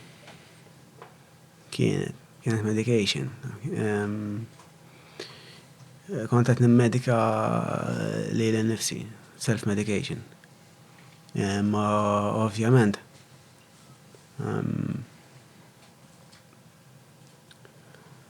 palma kontet nirrefletti fuq għadi biex ta' xol tal-medication, no medication should be a life sentence. If it's a life sentence, it's not doing its purpose, taf kif? U l-heroin kienet medication, served its purpose, switched into heroin, switched to cocaine, served its purpose, and Ġviri xorta, ġviri inti tħoss li fħajtek kella skop li smek. Ġviri inti ma tħares l-għalli ħajtek u tajt, stja, man kella ħajja minn għajr li smek. Kienu kun hemm momenti imma jekk ma naċċettax il-passat, minix qed naċċetta l-preżent. Minix qed ngħid li jiena dak li jien kelli bil-fors ngħaddi minn dak, imma Issa d-dejt. probabbli hemm ħafna minnu hekk. U minn għadu għaddej minn dik it-taqtija mal-ismek, forsi qed jara xista jieħu mill-ġrajja tiegħek.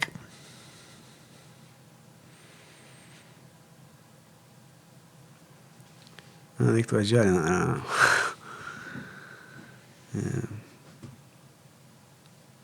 mhux tweġġani imma jitilgħu ball emozzjonijiet fim ta' xi nħoss għalihom. Naf l-ġieħ tagħhom. Naf l-ġieħ li ġej minn nuqqas ta' understanding, minn kif is-soċjetà warbithom, minn kif it-tabib li qed imorru għandhom u l-counselor mhux qed jarawhom tal-juma. Taf kif? Ġifieri dak l-ġieħ ta' dawn in-nies fi triq li ħadd ma qed jarahom bħala nies, ftit jarawhom bħala nies. Taf kif meta jmur għand il-counselor ħanara kif ħansewwik. Meta mmur għand it-tabib ħanara kif ħansewwik. Taf kif? Tista' tagħmel sija tismani mingħajr ma tipprova tbiddilni bħal ma nagħmlu fil-ħajja tagħna ta' kuljum, l-intolleranza tagħna, taf kif? Ġifieri u l-istruttura kif inhi llum. Bluntly, it's not fucking working. It's not. It's not. Bil-medication, bil-istruttura ta' rehab, it's not. Meta inti għandek business, ħanoħdu fil-konċett ta' business. Jekk il-business percentaġġ ta' jekk il-business it's not functioning at jew kun hemm whatever ta' 75% lejla ħjar u koll jibda lek għaw xi ħaġa ħażina. Aħseb u għar meta għandek ir-rehab centers. Għandek id-detox u dawk l-affarijiet kollha. Fej percentaġġ ħafna inqas minn 10% that they recover. Aqqas 10 ħafna. Ħafna 10. Minna li għed xi lejt 2 jew 3. Ġifieri dik għalija tgħidli da żmien kollha, daw il-flus li ntefqu, għadna mhux qed inħarsu lej il-problema kif suppost. U tista' mhux tiġi b'affarijiet ġodda u tibni lem u tibni law. Maħniex inħarsu lej l-issue. Naf kif? U l-lottika tiegħek x'hemm bżonn? X'mhux qed naraw? Emotional intelligence, man. Consciousness. It-tabib qed jara lilu nnifsu fil-pazjent. Qed jara l-istess soġieħ li għandu l-pazjent għandu. Qed jara li m'hemmx differenza diż-żobb ta' hierarchy meta ħanneħħuha. Jiena u inti hemm. Dik il-problema. U għal min qed isofri x'jista' jagħmel?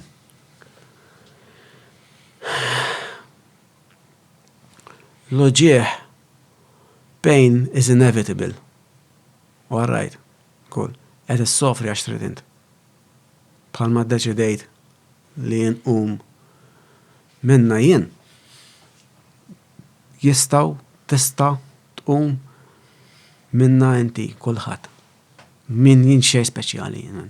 Kull ma ġara li rrid nieqaf. Ħadd l-għajnuna li kien hemm nazzajt il-pride dak kien l-esperjenza tal-ħabs fej qabel kont ngħid jiena ġanki ta' triq ma tarax li jiena għax qatt ma tfajt ġo Gazini jew ġo Kantoniera, ma tarax jiena bħal dawk. Minix ġanki, għandi l-karozza, għandi x-xogħol, ħaġa u l-oħra.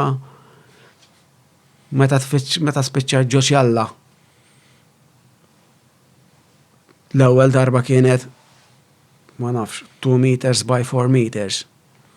Ġo kantuniera shower basin, shower il-toilet kien isu basin ta' shower. Ma ieħor. 2. Mbagħad minn hemmhekk ix-xiftjani ġoċjalla ta' 11 prisoners. Ġoċjalla, żewġ titwieqi, kulħadd bl-affarijiet tiegħu. Bank beds. L-ostrina kemm meta ġanki bħalhom men kont. Hemmhekk telqet il-pride, hemmhekk beda jsir ix-xogħol. Ġifieri min irid isib lajnuna, l-ewwel li jrid ineħħi meta tħabbad dak il-bieb għall-lajnuna, titħoġ bil-pride man. Ħa tidħol hemmhekk għall-lajnuna, ħa tagħmel dak li ħajdulek biex titgħallem tgħix, għax ma tafx tgħix. Dik il-verità. Ma tafx tgħix għax ma għalmux kif tgħix. Għax huma ma kienu jafu kif jgħixu.